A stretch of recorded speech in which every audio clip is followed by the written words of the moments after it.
Radio Westeros, Episode 82, The Andals. Spoilers all books!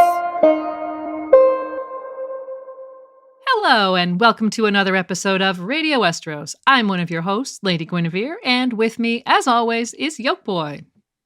Yeah, thank you guys so much for tuning in. Today we have a packed episode for you all about the Andals. Following our recent look at the First Men, we continue with our focus of the ethnic groups of Westeros to consider the second mass migration from Essos. And by the way, if you haven't heard the First Men episode, don't worry, as this episode will stand alone fine. And so to start, we'll consider the origins of the Andals, all the way back thousands of years ago when they first settled in the Axe in northwestern Essos and founded their home region of Andalos. We'll consider the political situation at the time. First, the Andals had to oppose the Hairy Men, cousins of the Ibbenese, then keep peace with their neighbors of the Rhoynar. That peace, though, was shattered when the Valyrians harnessed dragons in their meteoric rise to power. Next, we'll look at Andal culture. While the First Men were scraping runes into rocks, the Andals were mastering reading and writing, so we'll consider what impact being lettered had and what advantages that gave them. We'll also talk about their religion, the Faith of the Seven, and explore why it's such a popular belief system amongst small folk and lords alike. What is it about the Seven that makes it such a relatable faith? Then we'll take a detailed look at an era that changed Westerosi history forever, the Andal invasion. While the First Men defended their territory with bronze weapons, the Andals were wielding iron, steel, and even Valyrian steel. This is one of the reasons why the Andals were able to conquer Westeros with inferior numbers, and we'll follow their invasion from their landing in the Vale and track their spread across the continent, region by region. We'll focus on all the battles, alliances, and marriages that allowed the Andals to get a foothold in Westeros and gradually dominate the continent. So there's a lot to talk about today, but let's first say thanks to all of our patrons who make episodes like this possible. So thank you so much, patrons, for keeping our ship sailing, including our Flaming Lightbringer patron, TJ Harrington, our Dragonsteel patron, Peter, and our Pale as Milk Glass patrons, Alex, Akka, the Company of the Cats, Chris B, the Song of Ice, Seth, Kelly, Laura, Sister Winter, Multude, MT Walls, first of his name, and John Weirgarian, as well as B-Word and Mr. J, the Bear and the Maiden Fair, and Sir Tim of House Jib Jab Hot Dog Shop. House motto, we forge the chains we wear in life. And speaking of patrons, we are planning to add additional patron-exclusive episodes to our current offerings in the new year, so stay tuned for that and join us at patreon.com/Radio Westeros for as little as $3 per episode to gain access to all our patron-exclusive content. And now, it's time to dive in with the Andals. The Andals originated in the lands of the Axe, east and north of where Pentos now lies, though they were for many centuries a migratory people who did not remain in one place for long. From the heartlands of the Axe, a great spur of land surrounded on all sides by the shivering sea, they travelled south and west to carve out Andalos, an ancient realm the Andals ruled before they crossed the narrow sea. In the last installment of this series, we focused on the First Men's migration from Essos to Westeros across the Arm of Dorne approximately 12,000 years before the beginning of the Song of Ice and Fire. But we shouldn't forget that there were other cultures developing all over Essos, and that history didn't begin when men arrived in Westeros. Yeah, this was during the Dawn Age, when Westeros was inhabited by giants and the children of the forest, and humans remained in the east. History this far back is written to be incredibly murky, and so the information we have on that era before the First Men migrated is scant and vague at the best of times. Yet there are occasional tidbits offered in the text and auxiliary material that paint a picture of these ancient times. in the world book, Maester Yandal offers this about the Dawn Age. We can be certain that the world was far more primitive, a barbarous place of tribes living directly from the land with no knowledge of the working of metal or the taming of beasts. What little is known to us of those days is contained in the oldest of texts, the tales written down by the Andals, by the Valyrians, and by the Giscari, and even by those distant people of fabled Ashai. Yet however ancient those lettered races, they were not even children during the Dawn Age. So what truths their tales contain are difficult to find, like seeds among chaff. What can most accurately be told about the Dawn Age? The eastern lands were awash with many peoples, uncivilized, as all the world was uncivilized, but numerous. In the grasslands section of the World Book, we learn of the belief held at the Citadel that, quote, "It was here amidst these grasses that civilization was born during the Dawn Age." So, around the banks of the River Sarn and its many tributary streams, villages and towns began to pop up around what we now know as the Dothraki Sea. And while some maesters pinpoint this area as a First Men point of origin, there are others who hold that this was the birthplace of Andal culture as well. Yandal says, the Andals too may have risen in the fertile fields south of the Silver Sea. This is an interesting origin theory for both peoples, perhaps hinting that thousands or even tens of thousands of years before the Andals would join the First Men in Westeros, the two ethnic groups might have mingled or crossed paths while inhabiting close territory in the grasslands. What would be notable here is that, if true, it would mean that the Andals, before their westward migration, had contact with all the main groups of modern Westeros, because, as we'll see today, the Rhoynar and the Valyrians were also on their radar. However, the World Book offers a second potential origin theory for the Andals, that they hailed from a rocky peninsula on the northern coast of Essos called the Axe, surrounded by the Shivering Sea. Yandal also explains that, quote, "For many centuries the Andals were a migratory people who did not remain in one place for long, and so perhaps this detail allows us to merge two disparate origin theories. It could be that the Andals first grouped around the Sarn and the Silver Sea in protoform as one of many tribes, then traveled to the Axe, where they truly established themselves as a distinct and settled culture in the heartland of the Spur. Sometimes, when the World Book offers two opposing theories, the truth might be a little from column A and a little from column B. Whatever the case, the Andals eventually settled the Axe. There they mastered ironworking, and given that, quote, the Rhoynar were already an advanced civilization then and knew of ironworking too, added to the geographical location of the Axe close to the river Darkwash, which eventually feeds the Rhoyne, and where the Rhoynar apparently maintained outposts, some maesters conclude that ironcraft was passed from the Rhoynar to the Andals. However, the Andals' ancient holy text, the Seven-Pointed Star, teaches that ironcraft was given from the Seven, and that the smith himself taught them this valuable art. While the Andal history of ironcraft might seem like a minute detail in the history of Planetos, it is in fact a crucial aspect of the world building because, as we'll see, the Andals' military might stemmed from their advanced expertise in working iron into weapons and armor, forging the blades and breastplates that would one day become integral to their invasion of Westeros. But given we're still millennia away from that invasion, and perhaps somewhere in the early Age of Heroes on the Westerosi timeline, we should note that the Andals didn't have to wait that long to bloody their iron blades. Yeah, when the Andals spread southwest from the Axe, expanding their borders over territory that would eventually become Andalos, they met resistance.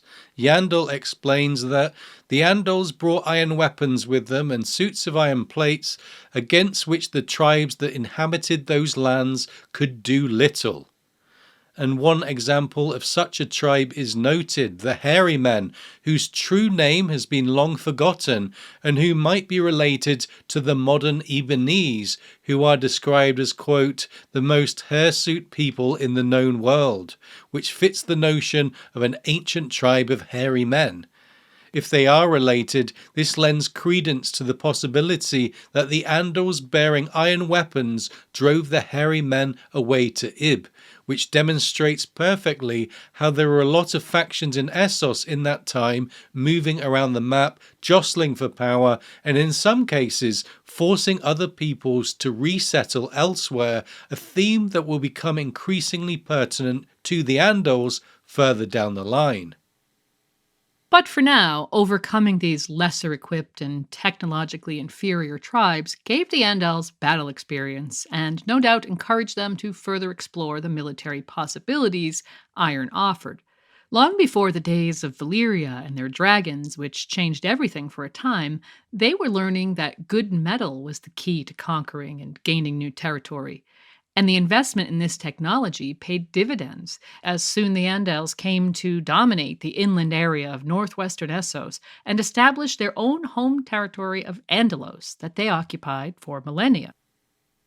Looking at a map of Essos, Andalos was a huge area between Pentos, Norvos and Bravos, although keep in mind that the latter wasn't yet settled as a free city when the Andals arrived. In A Dance with Dragons, we see parts of Andalos through Tyrion Lannister's eyes, as Magister Illyrio Mopatis escorts them from Pentos towards the Rhoyne. The cheesemonger tells Tyrion, "This is Andalos, my friend, the land your Andals came from. They took it from the hairy men who were here before them, cousins to the hairy men of Ib. The heart of Hugor's ancient realm lies north of us, but we are passing through its southern marches. In Pentos, these are called the Flatlands. Farther east stand the Velvet Hills, whence we are bound." And perhaps the Velvet Hills offered some natural protection from invaders because Yandel tells us that for a few centuries, as the Andals prospered, they were left more or less to themselves. This isolation allowed their culture to flourish, and it's said that the faith of the Seven was born in those hills. Tyrion thinks, the faith taught that the Seven themselves had once walked the hills of Andalos in human form. The Father reached his hand into the heavens and pulled down 7 stars, and one by one he set them on the brow of Hugor of the Hill to make a glowing crown. So now the Andals not only had a secure and expansive homeland that was ready to support a growing population, but they had their own religion too, binding them together as a people, enriching their sense of identity and purpose. We'll cover the faith of the Seven in detail later on, but for now consider that their gods, the Seven themselves, were apparently mingling with the populace, offering direction, teaching skills, and even choosing a leader. Yeah, Hugor of the Hill, as we heard, apparently crowned by the Father himself, features prominently in the oldest holy script of the Faith of the Seven-Pointed Star, and is known to history as the first Andal king. What Hugo's truth is, we'll never know, as we can firmly file his status in the realm of truly legendary figures such as Garth Greenhands and Brandon the Builder. From Pentoshi legend, we hear that the Andals, quote, slew the swan maidens who lured travelers to their deaths in the Velvet Hills that lie to the east of the Free City. A hero whom the Pentoshi singers call Huko led the Andals at that time, and it is said that he slew the 7 maids, not for their crimes, but instead as a sacrifice to his gods.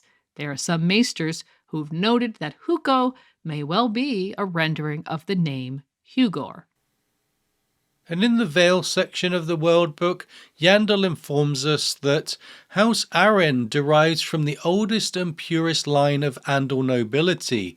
The Arryn kings can proudly trace their lineage to Andalos itself, and some of them have gone so far as to claim descent from Hugor of the Hill.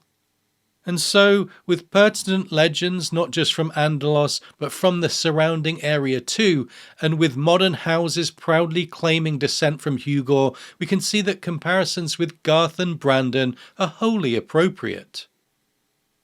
Yet Hugor might not be the only legendary Andal figure.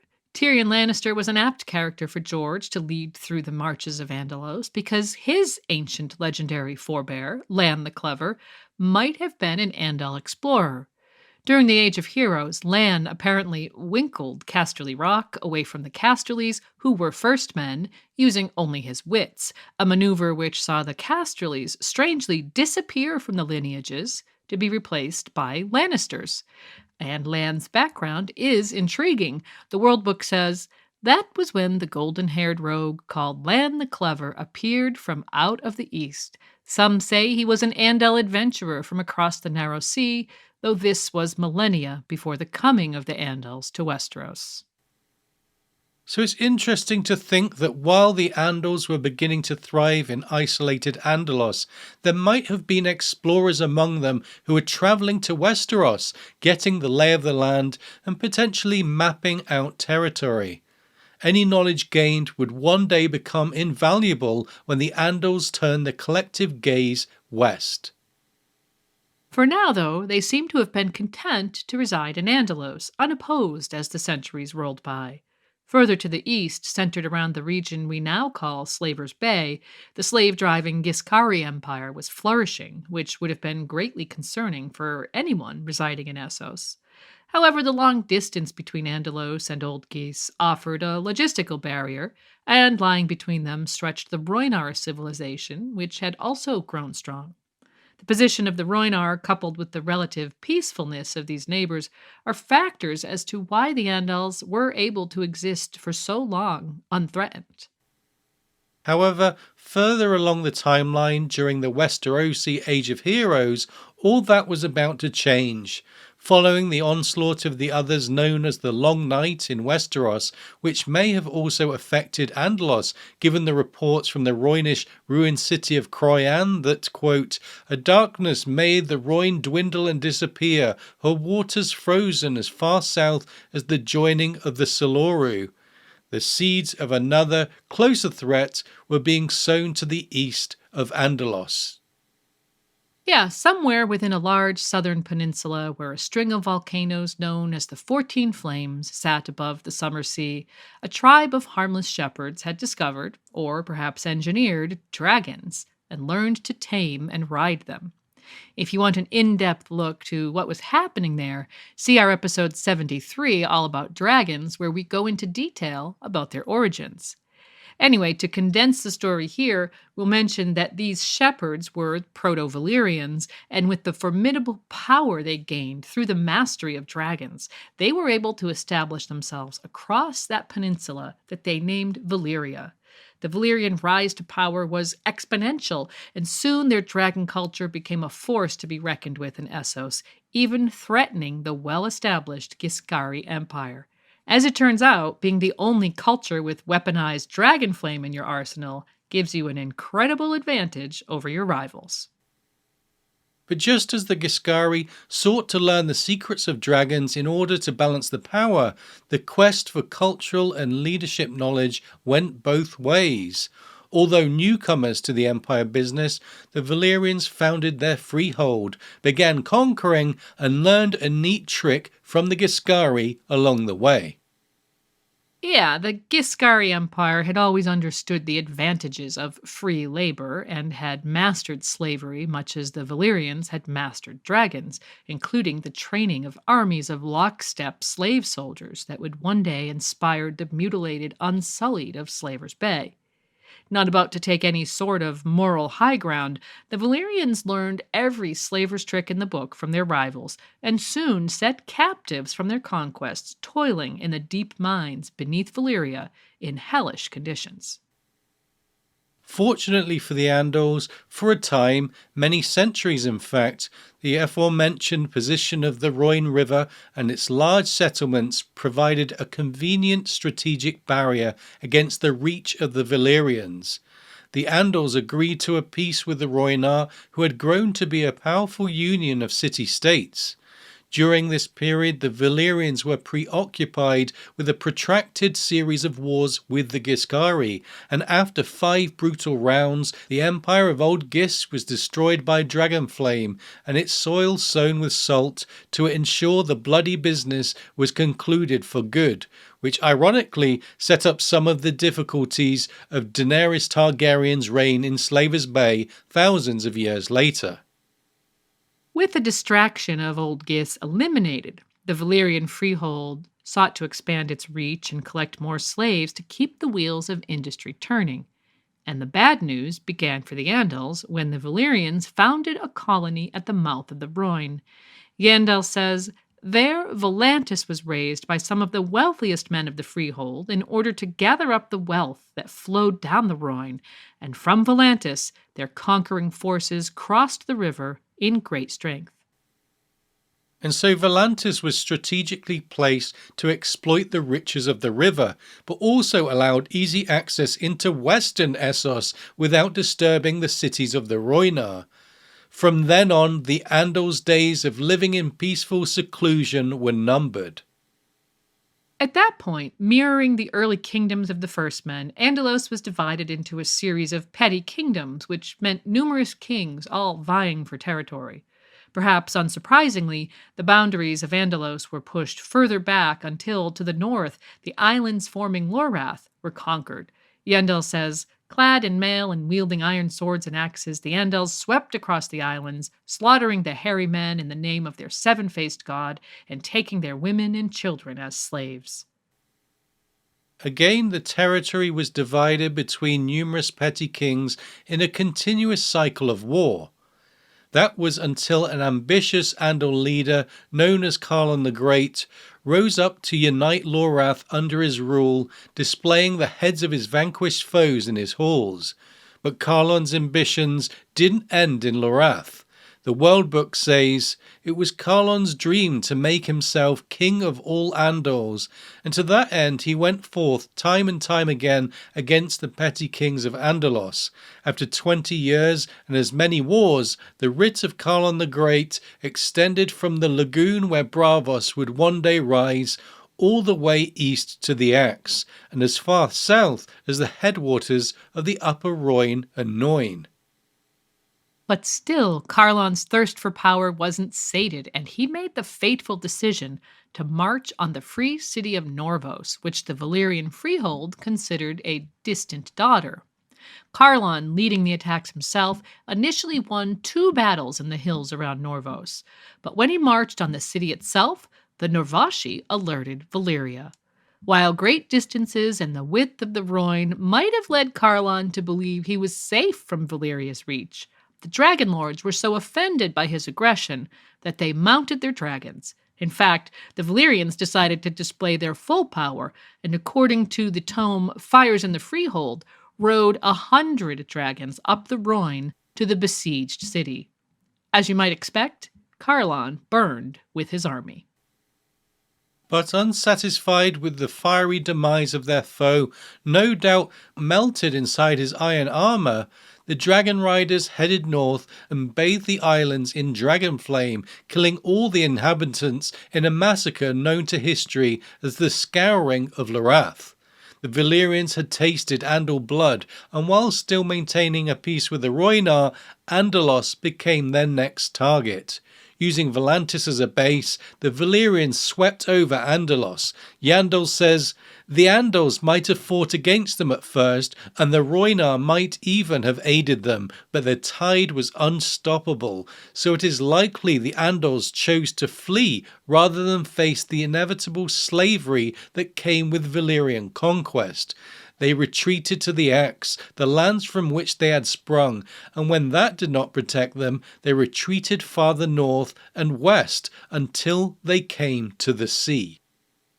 And when they found their backs against the sea, with the islands of Lorath to the north a smoldering ruin, the Andals were truly at a crossroad. They had significant numbers that they needed to feed and an ancient culture to uphold and protect. If they had stayed in Essos, they would not only have lost their freedom, but their gods and their civilization, too.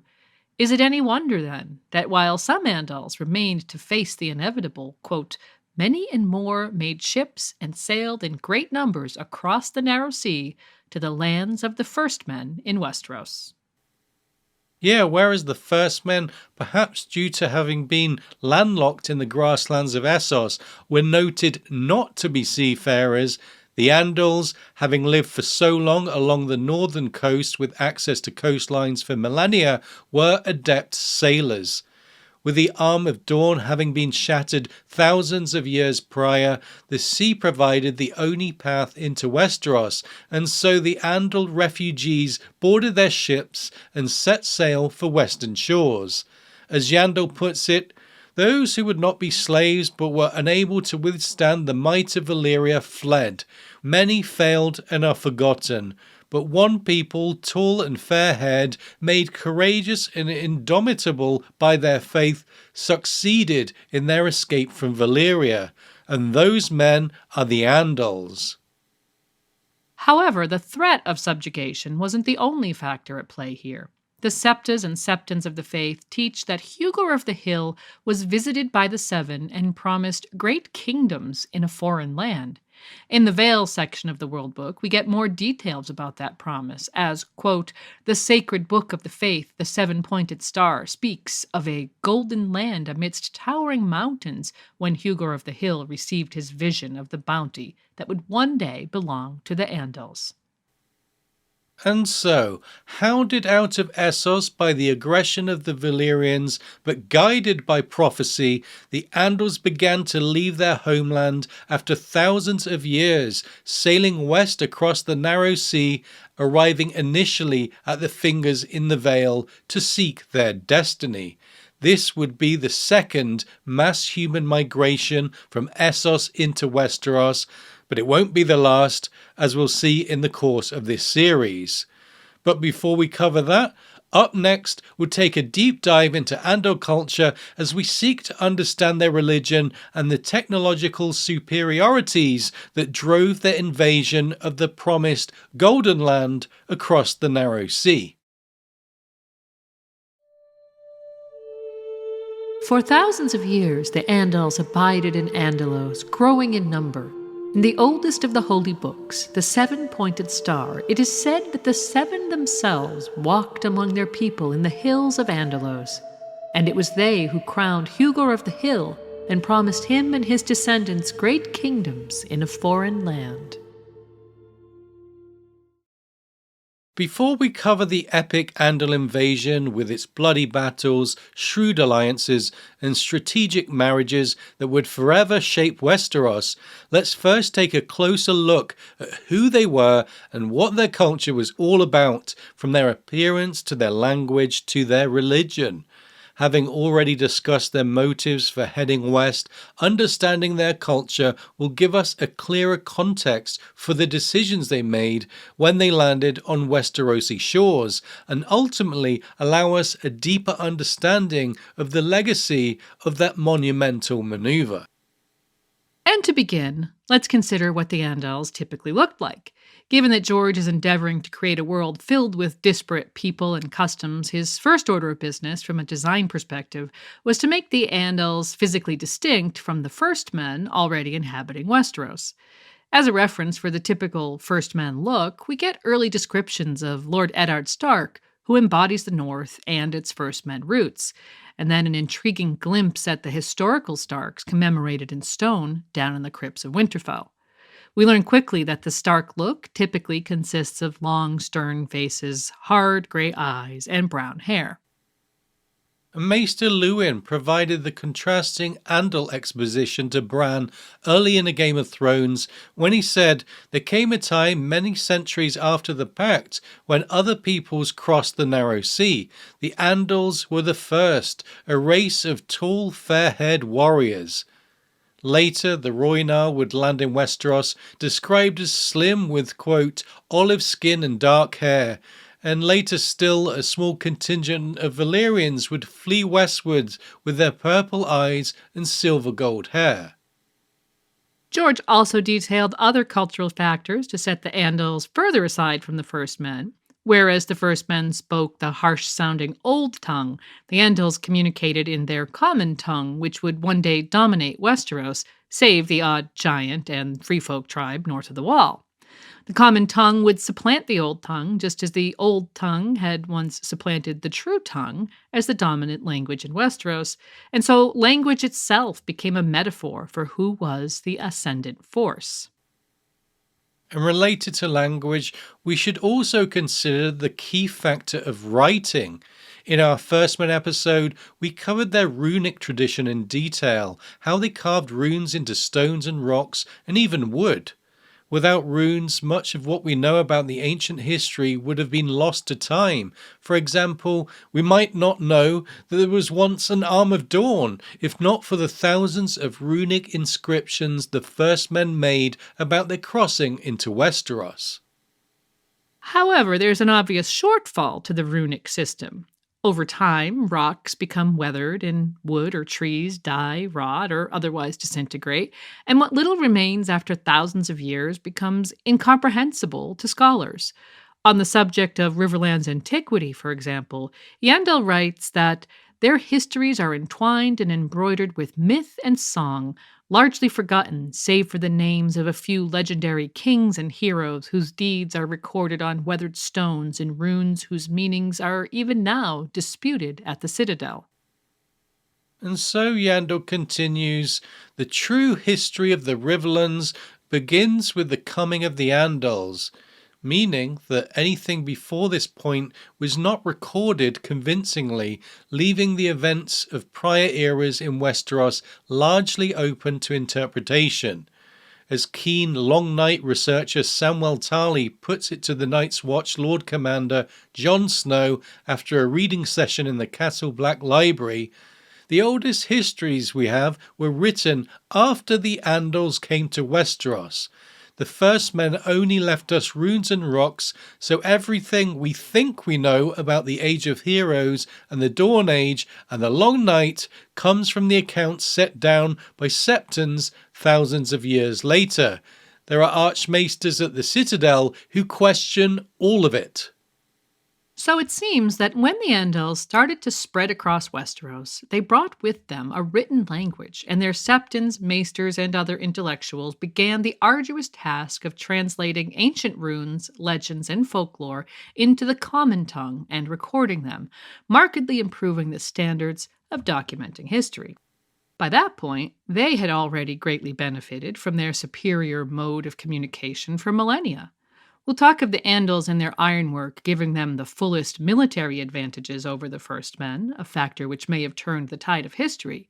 But what about the fact that they had evidently mastered reading and writing to a higher standard, meaning they could send letters, record the events of their day, document battles down to the finest detail, draw up intricate schematics for ships and other vehicles, and keep all of this information bound up in books, transmitting invaluable knowledge from one mind and one generation to the next. Yeah, it's difficult to overstate how much a system of advanced writing would have enriched the Andal culture for perhaps thousands of years before the invasion, encouraging education, improved logistics, and enhancing communication. And these advantages would have come to the fore when they came to coordinate a mass invasion against a people more numerous and with the luxury of a home advantage.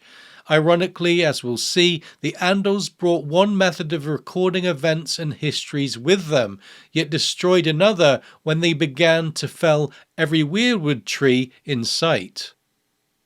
But that's getting ahead of ourselves. One of the most significant effects of the Andals' writing tradition was the fact that they could document their religion in holy texts. In contrast, the First Men's original religion remains lost to history, and we see in Bran Stark's story that green-seeing, a cornerstone of the old gods' religion that the First Men acquired from those they called the Children of the Forest, is essentially a lost art, with only a handful of characters and the remaining children privy to this incredible knowledge. Whereas religious writings have survived for millennia in Andal culture, since the days of Andalos, there appears to be no holy text for worshippers of the old gods.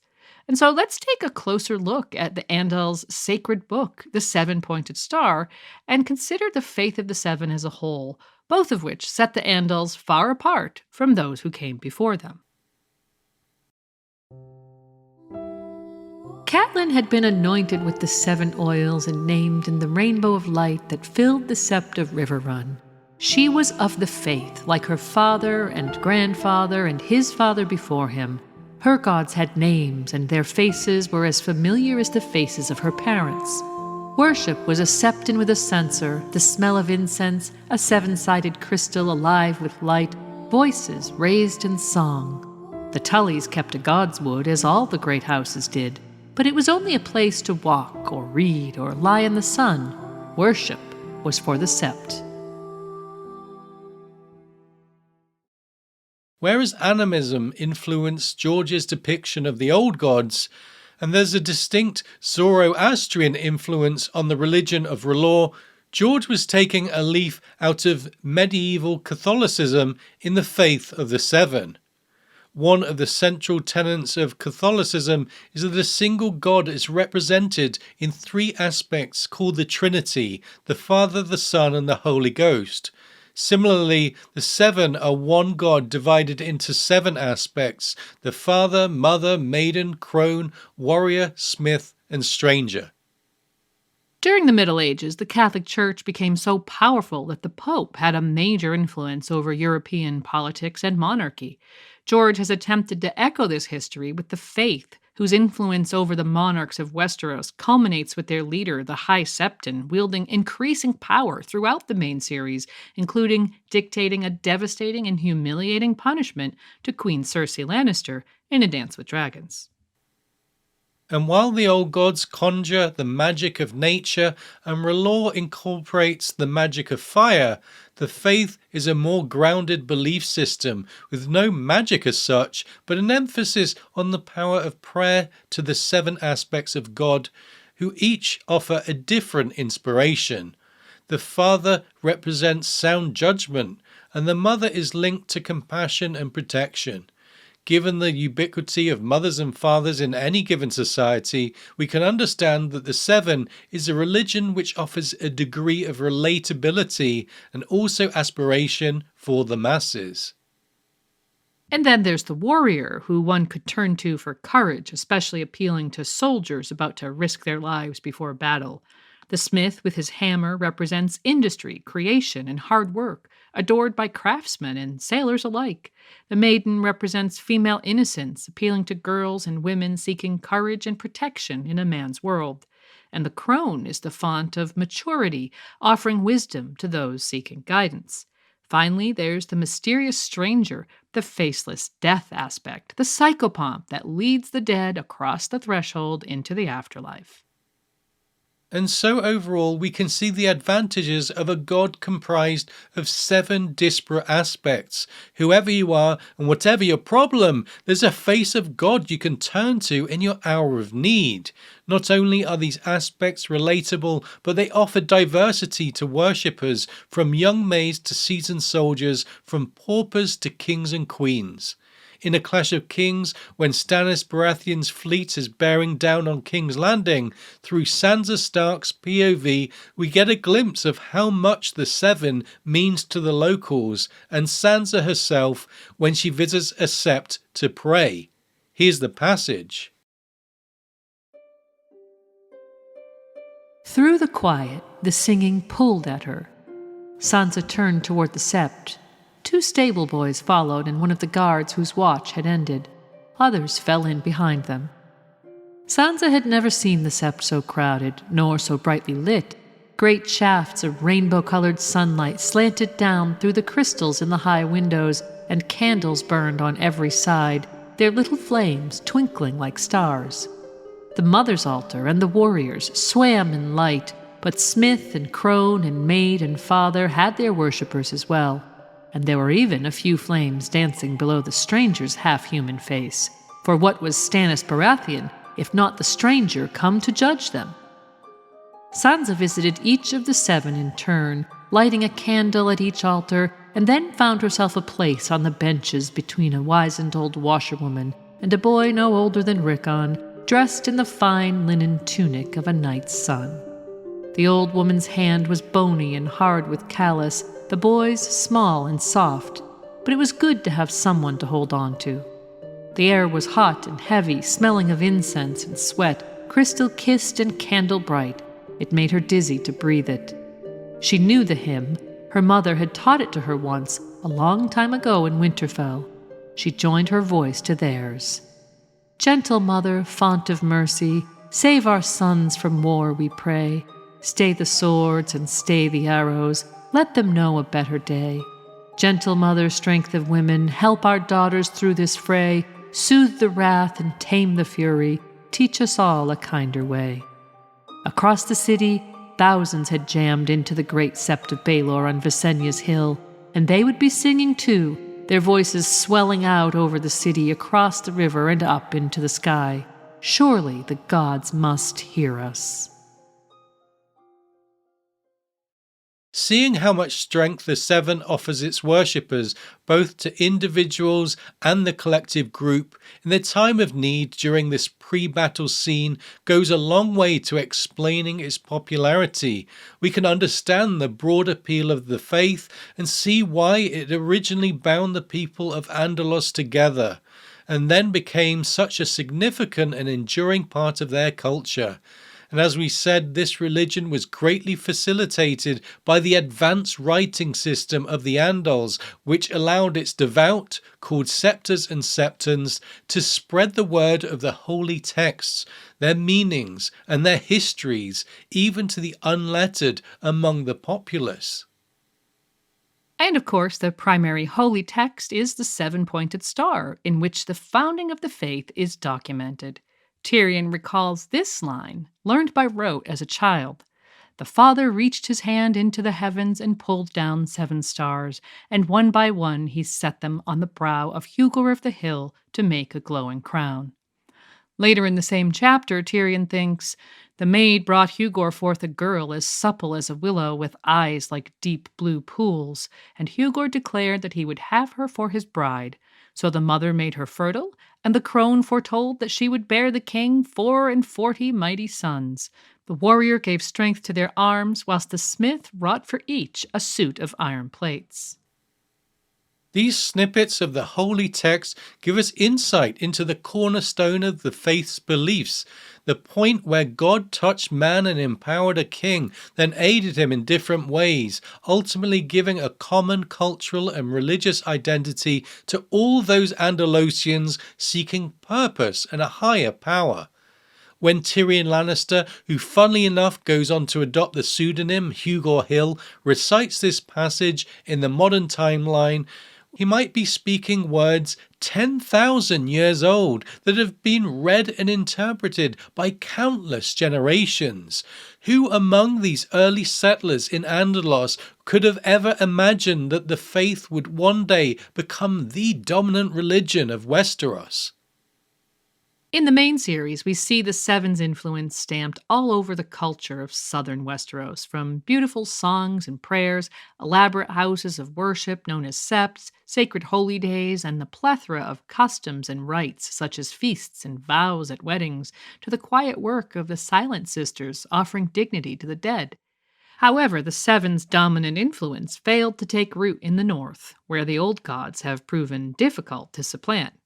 Whereas the neck offers a neat geographical dividing line to set the North apart and explain why the Andals never made physical inroads above the Riverlands, the Old Gods versus the Seven offers a cultural dividing line that highlights the loose boundary between First Men and Andals. Similarly, the Ironborn are set apart not just because of the dividing sea, but because of their devotion to the drowned god rather than the Seven. All of this serves to present Westeros as a complex melting pot rather than a monoculture, not only for world-building purposes, but also to provide groundwork for important plot points and character work, such as Robb Stark's crowning harking back to First Men traditions related to the North's former independence. And another cultural aspect ingrained into Westerosi society that originated with the Andals and their faith is the institution of knighthood. Throughout the story, we follow knights such as Jaime Lannister and Barristan Selmy, and non-knights like Sandor Clegane and Brienne of Tarth as their arcs explore themes of knighthood, ultimately raising critical questions about the nature of vows and honour. We shouldn't forget then that knighthood came to Westerosi shores with the Andals and therefore would have been a prevalent tradition in Andalos many years before. When accepting a knighthood, 7 oils are used in the anointing, as they are when anointing a king, which demonstrates the inextricable links between knighthood and the 7. And so, while the faith of the 7 offers religious comfort to the common man, knighthood offers further cultural distinction. Knights swear sacred vows and are supposed to prioritize defending the weak, which is an ideal meant to improve society in spite of how much that purpose gets corrupted. The original role of knights was to protect vulnerable people and encourage those with strength to deploy it wisely and fairly, fostering a society built upon morality. All of these ideas came out of Andalos and, in its purest form, ironically best displayed by non-knight Brienne of Tarth in the current timeline, the Institute of Knighthood instills Westerosi society with courage and honor. And one place we see overt themes of knighthood, honour and the 7 intersect is in the Duncan Egg debut story The Hedge Knight. In the story, Duncan the Tall talks about his mentor, Sir Arlen, instructing him on what it means to be a knight, to obey the 7 gods, defend the weak and innocent, serve my lord faithfully, and defend the realm with all my might. Later, having attacked Prince Aerion Targaryen for his assault of the female puppeteer Tanzel Tutal, arguably one of the weak and innocent a knight is charged to protect, Dunk finds himself in hot water, possibly facing execution. However, Prince Baelor Breakspear Targaryen intervenes and suggests a trial by combat, the right of any knight accused of a crime to defend his honor with his body in the sight of gods and men. It's Prince Aerion who insists on a trial of 7 to decide Dunk's fate. Given that such a trial has not been employed for many years, Dunk is confused about the tradition, and we get this exposition from Prince Baelor. It is another form of trial by combat, ancient, seldom invoked. It came across the narrow sea with the Andals and their 7 gods. In any trial by combat, the accuser and accused are asking the gods to decide the issue between them. The Andals believed that if 7 champions fought on each side, the gods, being thus honoured, would be more like to take a hand and see that a just result was achieved. Adding together all of these religious and cultural factors, we can understand how central the concept of the 7 is to Andal culture. So perhaps it's no surprise that when they found themselves persecuted by the Valyrians, forced out of their homeland under the threat of mass enslavements, many of the Andals became religious fanatics. The World Book says, the Valyrians had denied the Andals the promise of the 7 in Essos, but in Westeros they were free. Made zealous by the conflict and flight, the warriors of the Andals carved the 7-pointed star upon their bodies and swore by their blood and the 7 not to rest until they had hewn their kingdoms from the sunset lands. The success gave Westeros a new name, Reish Andali, the land of the Andals, as the Dothraki now name it. And so, radicalized by Valyrian oppression, with the promise of bountiful new lands written in their holy text from the mouth of God, the Andals set sail towards Westeros to resettle on foreign soil.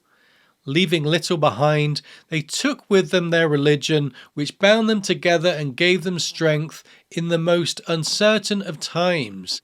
Their writing, which carried their histories and faith and gave them an advantage over the runic first men, and their technology, their iron and steel weapons and armour that would prove decisive during their invasion. And as the Andal ships coursed across the narrow sea towards the Vale, not all at once as Nymeria's 10,000 ships would come years later, but in waves, Westeros was about to experience a seismic shift during this second mass migration in its history. Coming up next, we'll explore how the Andals were able to make those initial inroads into Westeros that would one day lead to them overcoming the First Men, slaughtering the children of the forest, and ultimately dominating much of the continent. But first, at the midpoint of the episode, it's time to give thanks to our patrons from the Valyrian Steel level. Thanks so much to Aileen, Akiva of House Hunt, Oxheart, Blithe Spirit, Archmaester Kobe of the Higher Mysteries, Cabeth the Unfrozen, David Dean, James K., Lord Sosa and his faithful canine companion Theoden, Jill, JM, Herbert Westeros, the Miskatonic Maester, Casey, Lady Silverwing, Infandaris, the Unspeakable Terror, Maester Paul Capuano, Mark, Boss, Schwartz the Black, the Sathorian, Sally, Samantha, Tristis Lorien, Wild Child of the Wolfswood, Tim Magnar of Houston, W Sword of the Evening, and Lady Darlers of Castleknocky, the Alpha Patron.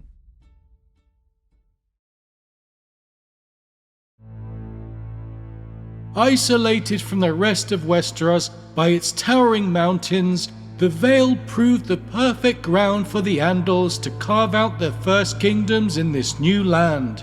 The First Men, who were there before the Andals, fought these seaborne conquerors stubbornly, but the Vale was but thinly peopled in those days, and they soon found themselves outnumbered in every fight.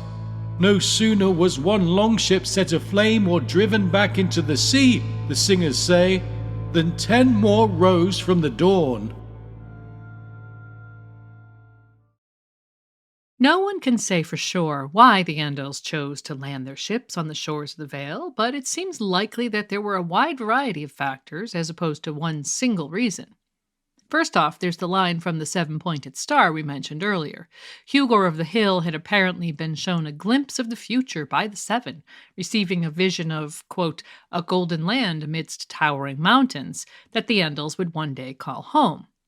We all know the power of prophecy in this world, and bearing in mind that the Andals might have been puzzling over this vision for thousands of years in Andalos, they must surely have felt a grand sense of destiny as the wind blew their sails westward. And given the overt hint that Lan the Clever had been an Andal explorer, we find it likely that there had been other similar expeditions out of Andalos, and that the Andals would have known something about the lay of the land in Westeros, collected detailed maps, and figured out the optimal places to land. The prophecy speaks of towering mountains, and so it seems highly possible that the Andals matched the Vale to that description. And if they needed any more encouragement, landing in the Vale offered other natural advantages. First, there's the basic geography of Westeros. Given that the Andals had retreated to the Axe and eventually set sail from that peninsula, their natural course west would have been along the northern coastline of Essos, sailing past what's now known as Braavos. They would no doubt have been hoping for the quickest and safest route across the narrow sea, and looking at the map, the fingers of the Vale are the closest points due west of the northwestern corner of the eastern continent. So destiny and convenience are two strong factors in choosing their landing spot, but there is also a third reason posited by Maester Yandel. The towering mountains of the Vale may have served another important purpose for the invaders. As we heard in the opening quote, those mountains isolated the Vale from the rest of Westeros, slowing down reinforcements and lines of communication, therefore making the area vulnerable to an attack by sea to the east. With the sparsely populated fingers offering long stretches of coastline with excellent harbours, there was plenty of space for the Andals to disembark, organise themselves, and begin their bloody conquest. And at this juncture, we should revisit the discussion on Andal technology. We've heard how they might have gained an understanding of ironworking, originally from the Rhoynar, and then utilized and mastered that craft to defeat local tribes. Yet that all happened millennia prior to the invasion, and somewhere in between, the Andals made another significant advancement. Yeah, Maester Luwin informs Bran Stark in A Game of Thrones that the Andals came with steel and fire and the seven-pointed star of the new gods painted on their chests. The key detail here is that we're talking of steel and not simply iron. While bronze weapons would have been more plentiful than their iron counterparts among the First Men, References to iron in the Long Night indicate that some first men may have actually had early iron technology. We know from our own world that the development from Bronze Age to Iron Age isn't an all or nothing situation. There's no single dividing line on the calendar, as many factors such as location and access to materials also came into play. However, in the Vale, due to the sheer number of references to bronze, we can assume that the earlier metalworking technologies still dominated, perhaps due to its relative isolation and lack of contact with regions where iron could be found. And in the case of the Andals, smelting their iron into steel, the technological difference becomes critical. At some point in their history, Andal smiths must have discovered that the addition of carbon to iron forms the improved alloy we call steel. Whereas bronze weaponry had to be cast, and though hard, could be quite brittle, steel weapons were forged, their composition making them altogether stronger, sharper, and more resilient. In short, with steel blades in their hands, the Andals held a huge advantage. And it's an advantage they would need, for as Yandel puts it, despite everything, the first men were far more numerous than the Andals and could not simply be forced aside. So while the Andals had the steel, the first men had the numbers and home advantage. Even with sharper swords and iron ringmail that the first men couldn't match, it was never going to be easy to tear through the first men's lands they'd held for millennia. To consider the timeline for a moment, there are wildly varying accounts of how long before the current story the Andal invasion took place. We think it's safe to say we're talking after the Long Night era, but beyond that, the timeline gets predictably foggy. When Catelyn Stark arrives in the Vale, she contemplates the legend of Alyssa Arryn, who apparently died 6,000 years ago. Given that House Arryn is an Andal house, if that legend is accurate, that would mean the invasion occurred more than 6,000 years prior. However, in A Dance with Dragons, Hoster Blackwood informs Jaime Lannister that no one knows when the Andals crossed the Narrow Sea. The true history says 4,000 years have passed since then, but some maesters claim that it was only 2. Past a certain point, all the dates grow hazy and confused, and the clarity of history becomes the fog of legend. And so we have a possible time range varying between 2,000 to 6,000 years ago. And we want to consider something we talked about in our episode on the First Men to give us another clue as to why the Andals were ultimately successful. Before the time of 7 or 8 sprawling kingdoms, Westeros was divided into numerous petty fiefdoms that were forever at war with each other. These deep-rooted rivalries slowed the response to the invasion considerably, enabling the Andals to gain a foothold and steady themselves. In fact, sensing the disunity and attempting to turn it to their gain, the Andals took full advantage of these conflicts. Yandel says, "Riven by ancient enmities, the kings of the First Men did not unite against the invaders when they first appeared, but rather made pacts and alliances with them, seeking to use the newcomers in their wars against one another. A familiar folly that was to be repeated time and time again as the Andals spread out across Westeros." With the theme of Westeros failing to unite against a common foe, doesn't this remind us of the current story, where the threat of the others from the hinterlands of the north is ignored by those in power whose focus is squarely on their immediate gains and quarrels? And so, with tricks up their sleeve and willing to play the First Men against each other, the Andals continue to arrive in the Vale. The World Book describes the First Men fighting stubbornly, yet losing battles on account of the thin population of defenders in the Vale. It says, "No sooner was one longship set aflame or driven back into the sea," the singers say, "than 10 more rose from the dawn." And from there, it wasn't long before the aforementioned pacts and allegiances the First Men made with the Andals in order to hurt their rivals began to backfire. Maester Yandel describes how the Fingers eventually fell to the Andals. Tywin Shell and John Brightstone, both of whom claimed the title King of the Fingers, went so far as to pay Andal warlords to cross the sea, each thinking to use their swords against the other. Instead, the warlords turned upon their hosts Within a year, Brightstone had been taken, tortured, and beheaded, and Shell roasted alive inside his wooden longhall. An Andal knight named Corwin Corbray took the daughter of the former for his bride and the wife of the latter for his bedwarmer, and claimed the Fingers for his own. With the Fingers under their sway, the Andals had solidified their foothold, establishing a safe territory for more warriors and refugees to disembark and join the cause. Soon more alliances were being forged between the First Men and Andals, with predictably similar results to the case of Tywin Shell and Jon Brightstone. Old Osgood Shet, ruler of the prosperous harbour town at Gulltown, sought revenge on his local rivals, the Royces, who had recently defeated Shet forces and caused a retreat behind Gulltown's walls. Like Shell and Brightstone, Shet looked to Andal warlords for assistance, but instead of offering gold, he offered something even more precious. Yandel explains that he gave his daughter in marriage to the Andal knight Gerald Grafton, took Sir Gerald's eldest daughter for his own bride, and married a younger daughter to his son and heir. And if this wasn't enough, Osgood went as far as to convert to the faith of the Seven to please his Andal ally, with all the marriages being conducted by septons in accordance with the faith. The final recounted detail, that Osgood swore to build a grand sept in Gulltown upon deliverance of victory over the Royces, highlights just how desperate the First Men were to get one over on each other.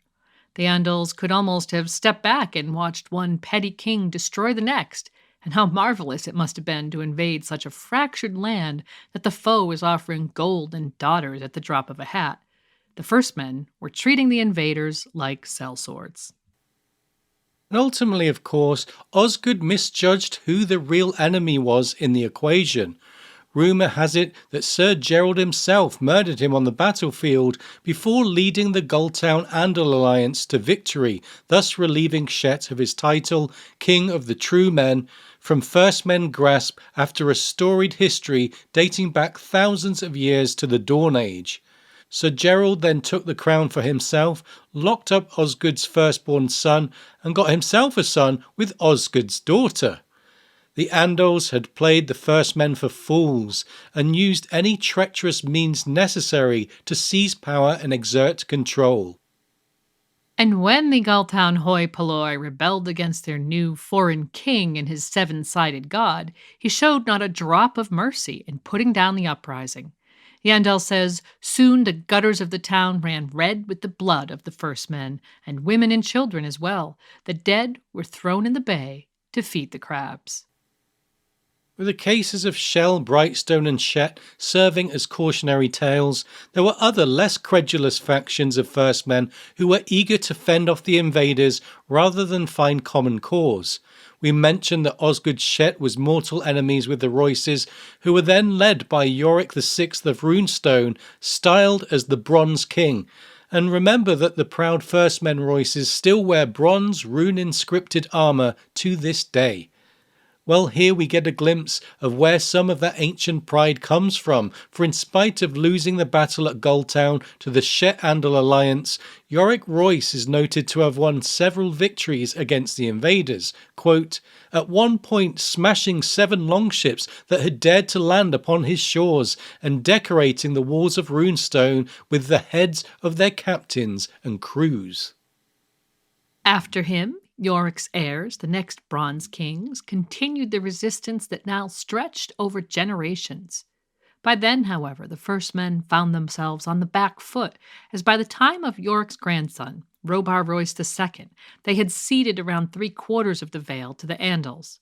But Robar gave his people a flicker of hope that the war could be turned by employing the same tactics the Andals had used. He began playing the invaders against each other. Yet, as we heard earlier, much like First Men Westeros, Andalos was also a place of petty kings and deep-rooted rivalries.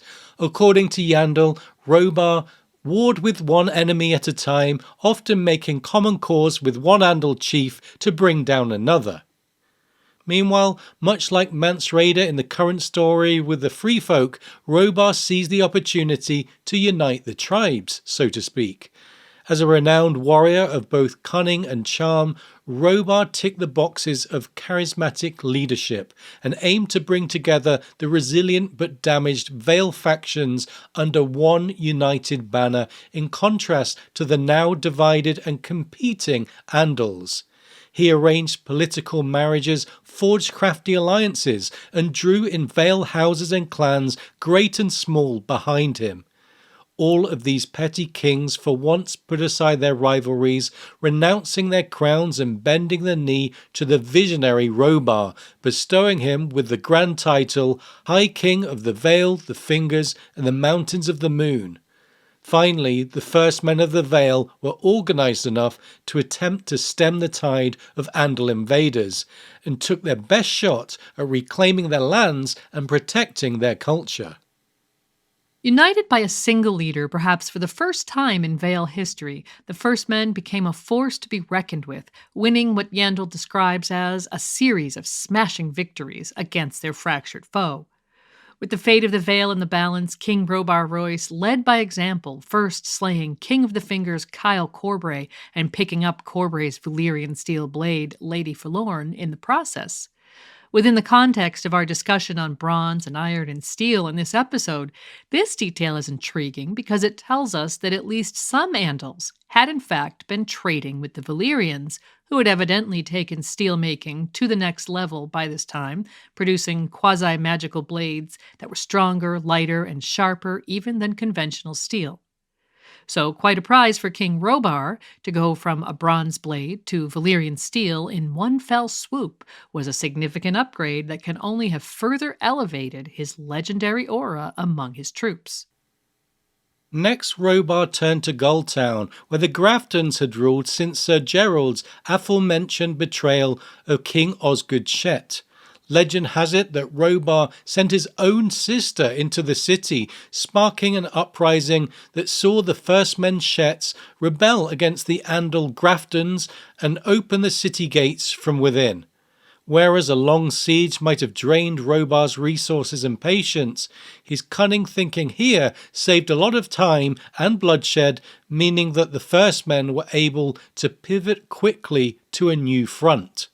We can imagine how energized the resurgent First Men must have felt, taking back the Fingers, a strategic Andal landing spot, and Gulltown, the Vale's only city, in succession. And when Robar's forces overcame the Andal king known as the Hammer of the Hills, winning the Eastern Vale in the process, the First Men must have felt destined to reclaim their territory and overcome the Andals once and for all. And by all accounts, it was a near thing. Yeah, but staring defeat in the face, the Andals replicated what the First Men had done to solidify their resistance. They put their internal quarrels aside and united behind a strong, emergent leader.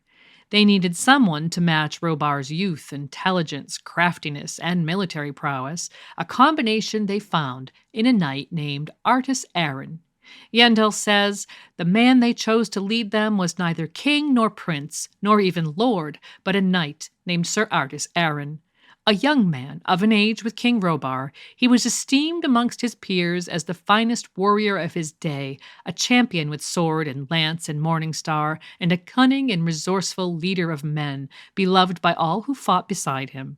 Though of pure Andal blood, Sir Artus had been born in the Vale in the shadow of the Giant's Lance, where falcons soared amongst the mountain's jagged peaks. On his shield he bore the moon and falcon, whilst a pair of falcon's wings decorated his silver warhelm. The Falcon Knight, men called him, then as now.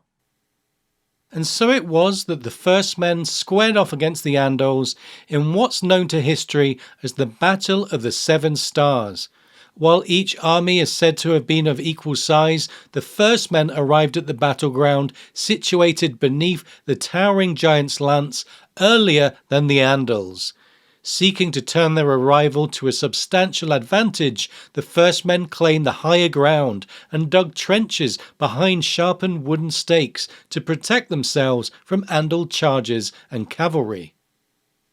And the First Men would need those barriers because the Andals boasted a superior number of cavalry at a ratio of 10 to 1. While the first men held the superior defensive position, the Andals were better equipped as knights with horses, superior weapons, and armor.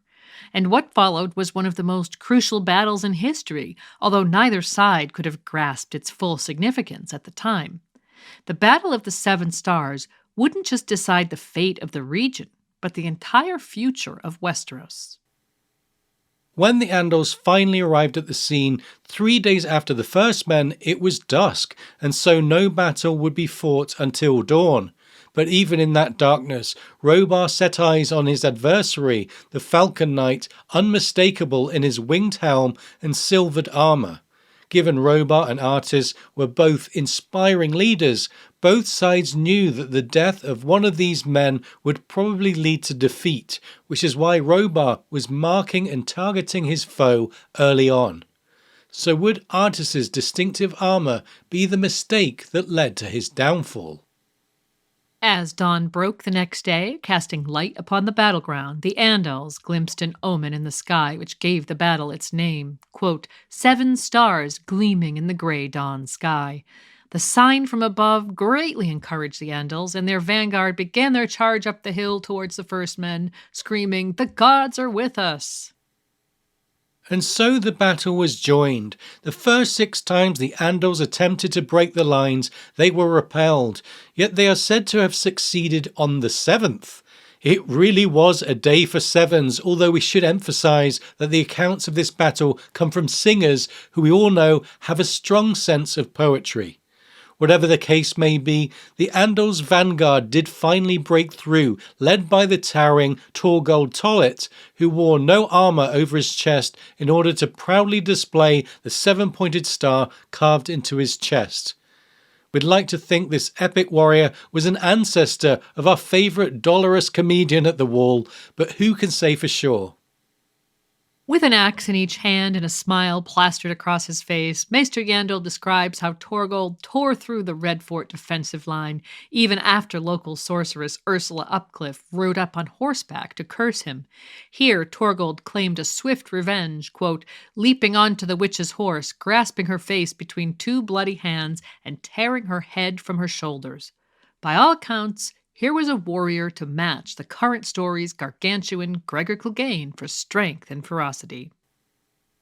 With Torgold breaking through the lines, the Andals poured through the gap to claim the advantage over the first men.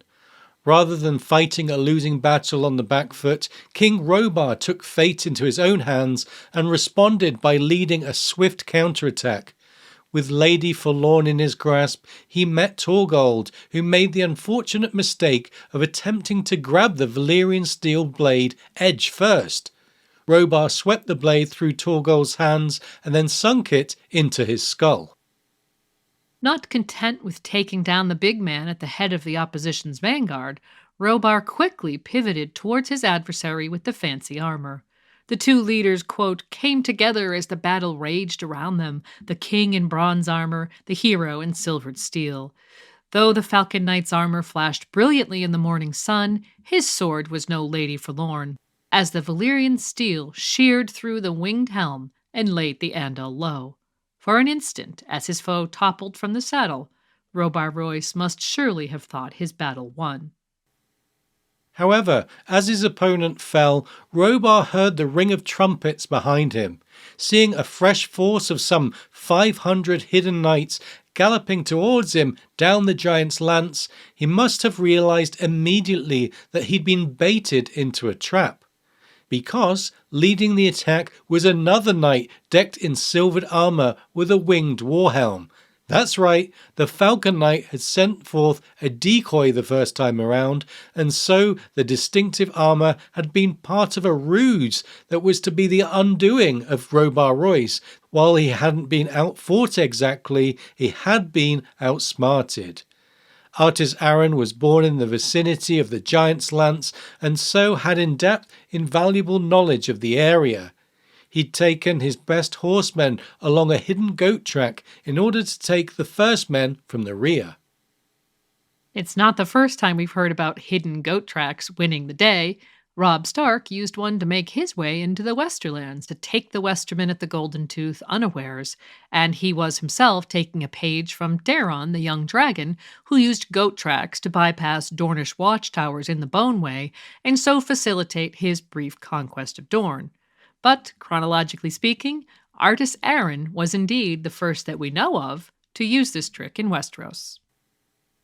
And with Arryn's cavalry now behind them, the first men were caught between the Andal vanguard and 500 fresh knights on higher ground. Yandel says, "The rest was a rout. Attacked from front and rear, the last great host of the first men of the Vale was cut to pieces. 30 lords had come to fight for Robar Royce that day, not one survived, and though the singers say that the High King slew foes by the score, in the end he too was slain." Whether it was Arryn himself who killed Robar is still debated. The Corbrays claim that their repossession of Lady Forlorn proves that their own Sir Jaime dealt the mortal blow. What we do know is that there were no survivors amongst Robar and his 30 lords. The Battle of the Seven Stars was ultimately the end of significant resistance to Andal dominance in the Vale, where, quote, "the Falcon Knight dealt the first men a blow from which they never recovered." The Andal victory also marked the beginning of a long reign for House Arryn, who ruled the Kingdom of the Vale from that day until Aegon Targaryen's invasion saw them reduced to Lords of the Eyrie and Wardens of the East. And it's worth noting that House Arryn claims lineage dating all the way back to Hugor of the Hill in Andalos. While some First Men families did survive, in the usual way of swearing homage, providing hostages and ransoms, and making strategic marriages, it would be many generations before any of them found themselves on equal footing with their conquerors. And as more and more Andals poured into Westeros, some of the lesser-known First Men who remained were victimized by their new overlords, defeated and pushed out of their homes. Those refugees in the latter category who wished to remain in the Vale rather than fleeing west eventually formed the mountain clans we see in Tyrion Lannister's story, who Yandel describes as savage and brutal and are known in story as wildlings, much like the free folk beyond the wall. It's fascinating to consider that these clans are descended from proud First Men Vale houses whose fate was sealed the moment King Robar Royce II fell for Artis Arryn's tricks on the battlefield thousands of years prior. And so, with the Vale secured, the Andals had more than just a foothold in Westeros. They now had a passageway into the heart of the continent through the Bloody Gate at the eastern end of the Vale that led right to the high road and onwards into the Riverlands. But as we'll see, that wasn't the only route open to them. The true history of the Riverlands begins with the coming of the Andals.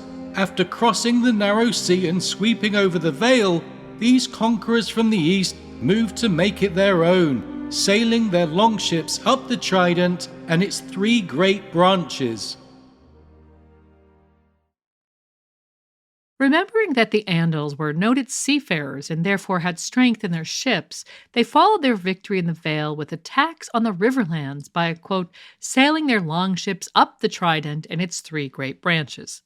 Of course, controlling the Trident had implications not just for the Riverlands, but for all of Westeros. Whereas the Vale had been isolated, the Riverlands were, quote, the beating heart of Westeros, with the Trident watering the surrounding fertile lands, encouraging settlement and farming, and allowing for crucial travel and trade, benefiting all corners of the continent. Historically, the Riverlands had always been a fractured territory, fought over by many petty kings vying for control, and by all accounts, the Andal chieftains sailing up the Trident took full advantage. These accounts again come from singers, summarized by Yandel in this passage. Songs speak to us through the years of the fall of Maidenpool and the death of its boy king, Florian the Brave, 5th of that name, of the Widow's Ford, where 3 sons of Lord Darry held back the Andal warlord Vorian Viprin and his knights for a day and a night, slaying hundreds before they fell themselves, of the great battle of Bitter River, where the brackens of Stonehenge and the blackwoods of Raventree Hall made common cause against the invaders, only to be shattered by the charge of 777 Andal knights and 7 septons bearing the 7-pointed star of the faith upon their shields. And while the common thread here is the Andals eventually overcoming their first men foe, we should not forget that the Andals weren't just looking for lands. As we heard in the last part of that quote, the religious fanaticism of the Andal troops was ongoing, with the invaders finding creative ways to endorse the number 7, their holy number, not satisfied with having carved 7-pointed stars into their flesh and painting or embroidering the symbol on every shield and piece of clothing they could find. They reportedly fought in groups of 777 knights with 7 septons in attendance. The takeaway here is that while the roots of their extremism lay in their persecution by the Valyrians, the invasion of the Vale had only solidified their zealotry. Also, they really loved the number 7. And this fanaticism made the Andals natural enemies to not only the First Men, but the Children of the Forest, who, as we saw in our First Men episode, had maintained a presence in the Riverlands. Thousands of years before the Andal invasion, the Children had gone to war with the First Men because the latter had begun to destroy the magical weirwoods sacred to the religion of the old gods.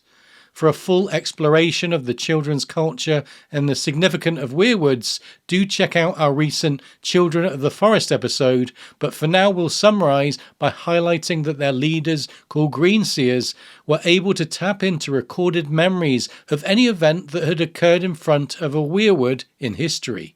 Greenseers could watch their ancestors as well as view through weirwood eyes in the present and even experience snippets of the future, all of which must have felt extremely threatening to their human adversaries. And just as the Andals recorded invaluable information in books, the sum of the Children's knowledge was stored in those trees. Therefore, burning a weirwood was to desecrate all of those cherished memories and destroy all of that crucial knowledge. So central were the weirwoods to the Children's culture that we learn from Joachim Reed that they actually equate the trees to the old gods. The weirwoods are the gods. After generations of bloodthirsty battle, the Children and First Men had finally forged a peace sealed by an agreement known to history as the Pact. By then, the Children's numbers were severely depleted, and they had little choice but to agree to cede vast territory. In return, though, they requested that the First Men preserve the remaining sacred weirwoods.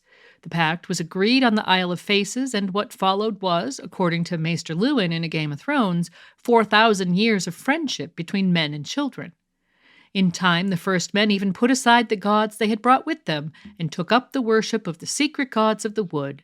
The signing of the pact ended the Dawn Age and began the Age of Heroes. But as willing as the First Men were to honour the agreement, the pact was shattered when the Andals arrived. Bear in mind that the Andals may have first encountered the Children's close cousins in Essos, given that the kingdom of the Ifaquevron was situated on Essos' north coast east of the Axe. And now, with absolute intolerance of other religions, the Andals in Westeros began killing weirwoods. Just as the First Men had done millennia prior, the Andals, quote, fell upon the weirwood groves sacred to the Children and First Men with steel and fire, destroying the great white trees wherever they found them and hacking out their carved faces. When we think of the old gods, we tend to think of the north. But in those days, the Riverlands was also a place where the ancient religion was embedded into local culture. And so it's perhaps no surprise that during the Andal invasion, the Riverlands was a key battleground defended by not only the First Men, but the remaining Children as well. In the earliest account of the Children's resistance, Yandel informs us of a night in the White Wood, and yes, notice the not-so-subtle reference to the pale weirwoods there, when, quote, the Children of the Forest emerged from beneath a hollow hill to send hundreds of wolves against an Andal camp, tearing hundreds of men apart beneath the light of a crescent moon. Of course, the children counted skin changers among their ranks, so here we likely see them skin-changing wolves to attack the Andals, much in the same way that Arya Stark in the current story attacked the brave companions, ripping Iggo's arm off while inhabiting her direwolf Nymeria. Such attacks and weaponization of nature itself must have even further radicalized the Andals against gods they already perceived as demons.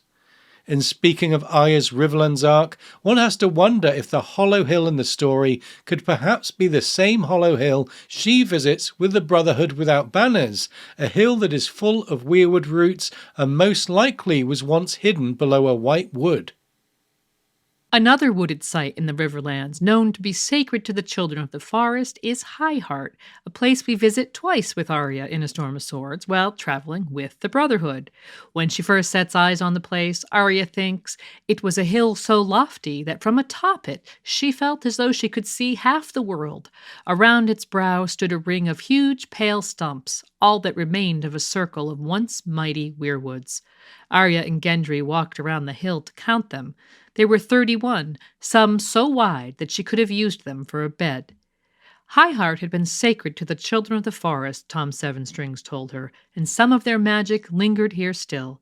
No harm can ever come to those as sleep here, the singer said. Arya thought that must be true. The hill was so high and the surrounding lands so flat that no enemy could approach unseen. There we meet a curious diminutive woman known as the Ghost of High Heart, who with her white skin and red eyes is deeply connected with weirwoods and the children of the forest, very possibly a child-human hybrid, who dreams prophetic visions that she attributes to the old gods, denoting her as a green dreamer, much like Cranagman Jojen Reed. And as the Brotherhood without banners attempt to procure advantageous glimpses of the future from the old woman, she mentions that this place belongs to the old gods still. They linger here as I do, shrunken and feeble but not yet dead. Nor do they love the flames, for the oak recalls the acorn dreams the oak, the stump lives in them both. And they remember when the first men came with fire in their fists. But whatever damage the first men did to High Heart was compounded by an Andal king known as Eric the Kinslayer. He and his men surrounded the hill and launched an attack on the children of the forest, their green seers, and the weirwood trees, noted by Yandel to be as ancient as any that had been seen in the Seven Kingdoms, meaning the memories stored within no doubt stretched far back into the Dawn Age, thousands of years before man had ever set foot in Westeros. The children fought back bravely, skin-changing clouds of ravens like Bloodraven did when protecting Samwell and Gilly north of the Wall, as well as inhabiting wolves to attack the Andals. And by their side were the first men, ironically now defending the grove they had once attempted to fell, understanding the magic and value of the trees as converted worshippers of the old gods. Unfortunately for the defenders, the Andals' steel axes made short work of their resistance, and soon enough, quote, the Andals had slaughtered the Greenseers, the beasts and the first men alike, and raised beside the High Heart a hill of corpses half again as high, or so the singers would have us believe. So, 31 weirwood stumps remain at High Heart, and the place where children of the forest once thrived now carries this haunted legacy. The children had barely survived the onslaught of first men, and were short of battle practice given the extended period of peace following the pact. So with these fresh waves of aggression, they must have sadly sensed their doom. But remember that the pact between the children and first men had been signed in the Riverlands on the Isle of Faces, where the mysterious and sacred Order of the Green Men guarded the untouched weirwood groves. And according to Riverlander Catelyn Stark, even in the current timeline, they keep their silent watch. Could the Green Men defend what we might consider the last sacred stronghold of the old gods in Westeros? More on that later. As for the first men in the Riverlands, we see a familiar story of spirited resistance finally being worn down. According to Yandel, the greatest of the River Kings to attempt to stem the tide of Andals was Christopher IV of House Mud. Legend has it that during his rule from the renowned castle at Oldstones, raised on his order, he fought in and won 99 battles. In one he fended off the advance of Roland Arryn II, king of Mountain and Vale, who had paused construction of the Eyrie in favour of conquest. But Roland had bitten off more than he could chew with Christopher, who smashed him in the field, then eventually beheaded him at Oldstones some 4 years after his failed conquest began. However, just as we saw in the Vale, the Andals banded together right when they needed to, forming an alliance of, surprise, surprise, 7 kings to finally defeat and kill Christopher. The mightiest of these Andal chiefs was Armistead Vance, who inspired Edmure Tully, the leader of House Tully, who had fought alongside King Christopher, to switch allegiance to the Andal cause. This must have been seen as a great betrayal amongst the loyal First Men in the Riverlands, but for House Tully it was a defining moment, as they were rewarded with valuable lands on the Red Fork to establish their home at Riverrun. Converting to the Andal religion and aligning with the conquerors therefore provided the bedrock of their current power as a great house, and surely sealed the fate of the Riverlands' waning resistance. In contrast to the Tullys, House Mudd's continued opposition to the Andal onslaught proved to be their undoing. In the Storm of Swords, Catelyn reads the epitaph on the elder Christopher's tomb at Oldstones. It read, "Here lies Christopher, the fourth of his name, king of the rivers and the hills." She also relayed the story of King Christopher to Robb, as her father had once told it to her. He ruled from the trident to the neck thousands of years ago, in the days when the kingdoms of the First Men were falling one after the other before the onslaught of the Andals. The Hammer of Justice, they call him. He fought 100 battles and won 99, or so the singers say. And when he raised this castle, it was the strongest in Westeros. He died in his 100th battle when 7 Andal kings joined forces against him. The 5th Christopher was not his equal, and soon the kingdom was lost, and then the castle, and last of all the line. With Christopher V died House Mudd, that had ruled the Riverlands for 1,000 years before the Andals came. And so, with the Riverlands secured, the Andals had scored a significant strategic victory. Since the Crown Lands had not yet been carved out of the southeast, the Riverlands bordered on every region except for Dorne, meaning the floodgates were well and truly open for a full conquest of Westeros. So let's turn next to the Stormlands. Eric VII Durrandon was king in the Stormlands when the Andal longships first began to cross the narrow sea.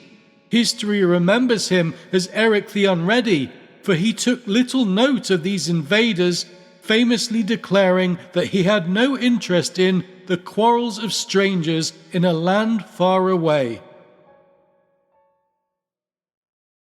While battles were raging in the Vale between First Men and the invading Andals, as we heard in the quote, the Storm King, Eric VII Durrandon, was more concerned with affairs closer to home.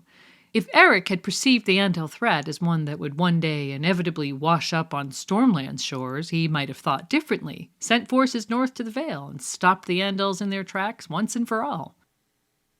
However, the petty kings of the time were too embroiled in their own local rivalries to consider the long view, and so Eric's focus remained squarely on regaining Massey's Hook from infamous pirate Justin Milkai, and defending his southern marches from Oliver Ironwood's Dornishmen. Fortunately for him, but fatefully for his progeny, Eric died before his inaction manifested in the downfall of the First Men of the Stormlands. There's an Indian proverb that states, "Blessed is he who plants trees under whose shade he will never sit."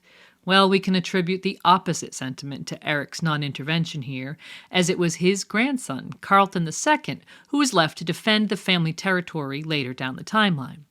After finally recapturing Massey's Hook from Josua Softspear, last king of House Massey, Carlton met the Andals in the field for the first time. Yeah, Torgon the Terrible, an Andal warlord searching for new territory, pushed south from his petty kingdom north of the Blackwater, made common cause with the Masseys by taking Joshua Massey's daughter as a wife, and eventually installed her brother as local ruler after driving the Stormlanders out of the area. It had taken the Durandans 4 generations to recapture Massey's Hook. Now the Andals had swiftly relieved them of the territory for good. But ceding Massey's Hook was the least of Eric's worries, as the Andals had sensed weakness, arriving along his shores in fleets of longships with leaders, kings, and warlords intent on carving out pieces of the Stormlands for themselves. And so began a generations-long war in the region that eventually saw Eric's grandson, Monfred V, attempt to ward off the invaders once and for all. In spite of key victories on the battlefield, the Stormlanders eventually found themselves on the back foot. But then Monfred led his men to a famous triumph at the Battle of Bronzegate against an alliance of, once again, 7 Andal kings known as the Holy Brotherhood of the Andals, although the victory cost him his life. If only Monfred's great-great-grandfather Eric had heeded the early warnings and aided the First Men of the Vale. Lack of cohesion among the First Men leading to their defeat was quickly becoming a common theme across all regions. However, here in the Stormlands, the First Men were finally realizing their folly. While the Andals offered no respite, with the Andal saying that for every Andal who fell in battle, 5 more came wading ashore, the defenders were forced to consider some unlikely alliances.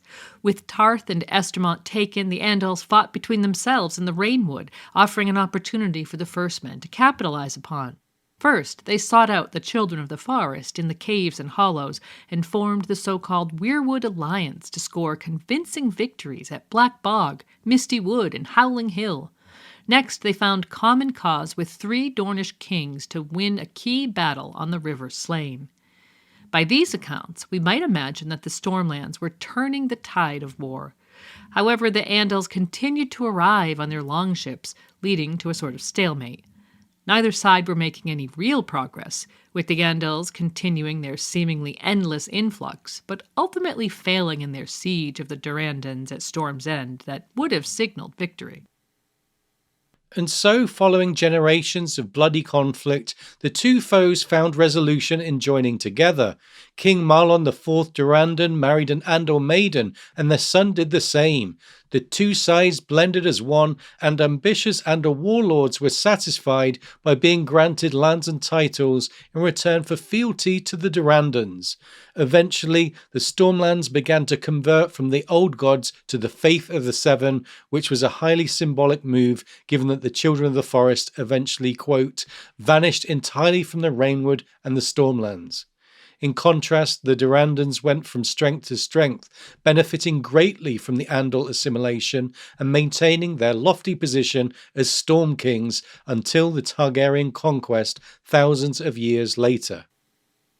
But that's a story for another time, as here we're going to continue with the analysis of the Andal invasion, and next set our sights on the Westerlands.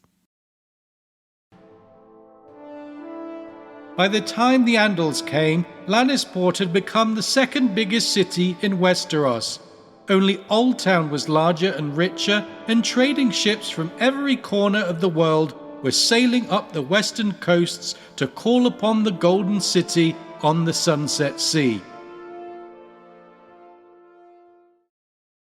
Fending off continual onslaught from the reavers of the Iron Isles, and having seen the scale of devastation in the Vale and Riverlands, we can understand why the ruling powers in the Westerlands soon sought a bloodless solution for the problem of the Andals. While King Tybalt Lannister successfully fended off 3 attacks by the foe, the sheer numbers of Andals entering the region brought a sense of inevitability that they would one day establish themselves in the area. However, knowing how marriage pacts led to amicable solutions elsewhere, and perhaps learning from others' mistakes, King Tyrion III and his son Gerald II arranged marriages between the Andal warchiefs and local highborn daughters. And rather shrewdly, in return, the Westermen demanded Andal wards from the families of war chiefs in the same way that Ned Stark took Theon Greyjoy on as a ward in the current story. These cupbearers and squires were kept close to ensure the Andals kept to their word and didn't attempt to overthrow the Lannister rule in the Westerlands. This fragile peace was then solidified when the Lannisters themselves began to take Andals as spouses. And when the Lannister king Gerald III died with no male heir, his daughter's Andal husband, Sir Joffrey Lyddon, took the Lannister name to become the ruler of Casterly Rock, further combining the bloodlines of Andals and First Men. During this time, other blended houses sprouted up, such as the Marbrands and the Leffords, and the kings of the Westerlands formed a realm that found itself ascendant, with ever-expanding borders and influence. We do have to wonder if House Lannister's willingness to seek peace and marriage alliances might be rooted in their rumoured descent from a very early Andal adventurer.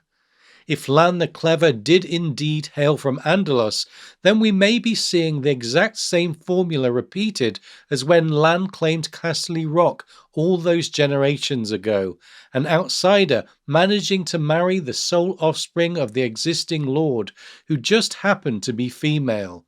Sure, the circumstances are very different, since as we know, Lan didn't arrive with armies at his back, but the parallel exists, and no one can deny that in both instances, the Westerlands as a region found itself on the winning side. Yeah, with wealth generated by copious gold deposits in the area and the advantage of having not been ravaged by generations of war with the Andals, the Westerlands was a region that we might argue benefited from the coming of the Andals. Like the Baratheons at Storm's End, Lannister rule also went from strength to strength, and once again, the key to peace was marriage, although we should note that the Andals arriving late to the region also provided a huge advantage. And speaking of late arrivals, another area to benefit from such an advantage were the generous lands of the Reach to the south. The Andals came late to the Reach, crossing the narrow sea in longships. They landed first upon the shores of the Vale, then later all along the eastern coasts. The fleets of Old Town and the Arbor barred them from the Red Wine Straits and the Sunset Sea. Reports of the bounty of the Reach and the wealth and power of Highgarden and its kings undoubtedly reached the ears of many an Andal warlord, but other lands and other kings lay between them. If the Lannister kings of the Westerlands learned from the mistakes of other regions during the Andal invasion, the rulers of the Reach took such caution to another level. There the kings had observed the shortcomings of the Vale, Riverlands, and Stormlands, and, noted by Andal as being wiser than their counterparts, maneuvered to ensure history did not repeat itself. And the first key lesson the Reach kings must have learned was not to ally with Andal war chiefs in order to gain an advantage over one another. Here at last we're seeing the First Men ally with each other from the outset, realizing that seeking to undermine one another would be the path to certain doom. Instead, the Reachmen made plans to strengthen and fortify themselves while awaiting what they must have perceived as an inevitable invasion. Reach kings, in turn, sought out the children of the forest in hopes of allying with a species known for their magic, raised walls and extra fortifications around their castles and towns, and built more vessels to improve their navy. However, the war looming on the horizon never arrived. Preoccupied with their battles in other regions, or now making war with each other and no doubt disheartened by the strength of the Reachmen's navy, the Andals made no advances on the Reach. As Yandel said, this was a time of wise rule in the Reach, and 3 successive rulers of Highgarden, despite differences in leadership styles, maintained a common outlook on the problem of the Andals. Just as the Westermen ultimately favoured assimilation over aggression, so too did King Garth Gardner IX, his son Merle, and his son Gwaine V. Within those 3 generations, the Gardeners slid from the old gods to the faith, with Garth first building a sept, Merle converting, and Gwaine being born into the faith to eventually be knighted. And while all three took Andals into their service to further facilitate the integration, the son and grandson actually married Andal brides to bind the Andals and First Men by blood. Like the Lannisters, the Gardeners granted lands and titles in return for fealty, but took the assimilation to another level by employing Andal craftsmen to improve their defenses. This was a shrewd move because not only did it result in the First Men gaining an education in metalworking, bringing them technologically up to speed with the Andals, but it made the Andals more invested in defending what were increasingly perceived as shared castles and lands. Whereas other regions learned, often belatedly, the value of binding by blood and accepting the Andal religion, the Reachmen were now combining their intellect and knowledge with the newcomers. Altogether, the policies of the three Gardener kings were creating a common culture with enough cohesion that it soon became difficult to tell the two peoples apart. Yeah, this is perhaps why Yandor notes that, quote, "Seldom has a conquest been achieved with less bloodshed. The Reach kings learned from other regions, banded together and anticipated the Andal threat and ultimately accepted the invaders into their ranks and homes instead of going to war. It should be no surprise then that the history books, written no doubt with an Andal bias, refer to Garth, Merle and Gwaine as the three sage kings." And so, by now, the Andals were fully rooted in Westeros, having landed in the Vale, poured through the Riverlands into the surrounding regions, and settled and married into other regions to create an increasingly amalgamated culture. However, their incursions into the three remaining areas of Westeros, Dorne, the North, and the Iron Isles, were less successful, and all for different reasons. Given we've just been down south in the Reach, let's begin with Dorne. The Andals made their mark on Dorne, as they did on all Westeros south of the Neck, yet most historians agree that their impact was less here than in any of the other southern kingdoms. As we heard in the First Men episode, Dorne was a difficult region to settle and inhabit, and it's notable that the Children of the Forest seem to have written the area off entirely, calling it the Empty Land. While the First Men arrived in Dorne and many passed through the region, few settled there permanently given there were more generous and greener lands further north. However, some determined and perhaps adventurous First Men saw value in the place and adapted to the sun-baked environs. A sheltered desert oasis here, a green pasture hidden away on a mountaintop there, a bountiful coastline or a shady spot by the flowing Greenblood, all offered enough sustenance for such families to establish themselves, creating a culture as diverse as the landscape. And it was a similar story with the Andals.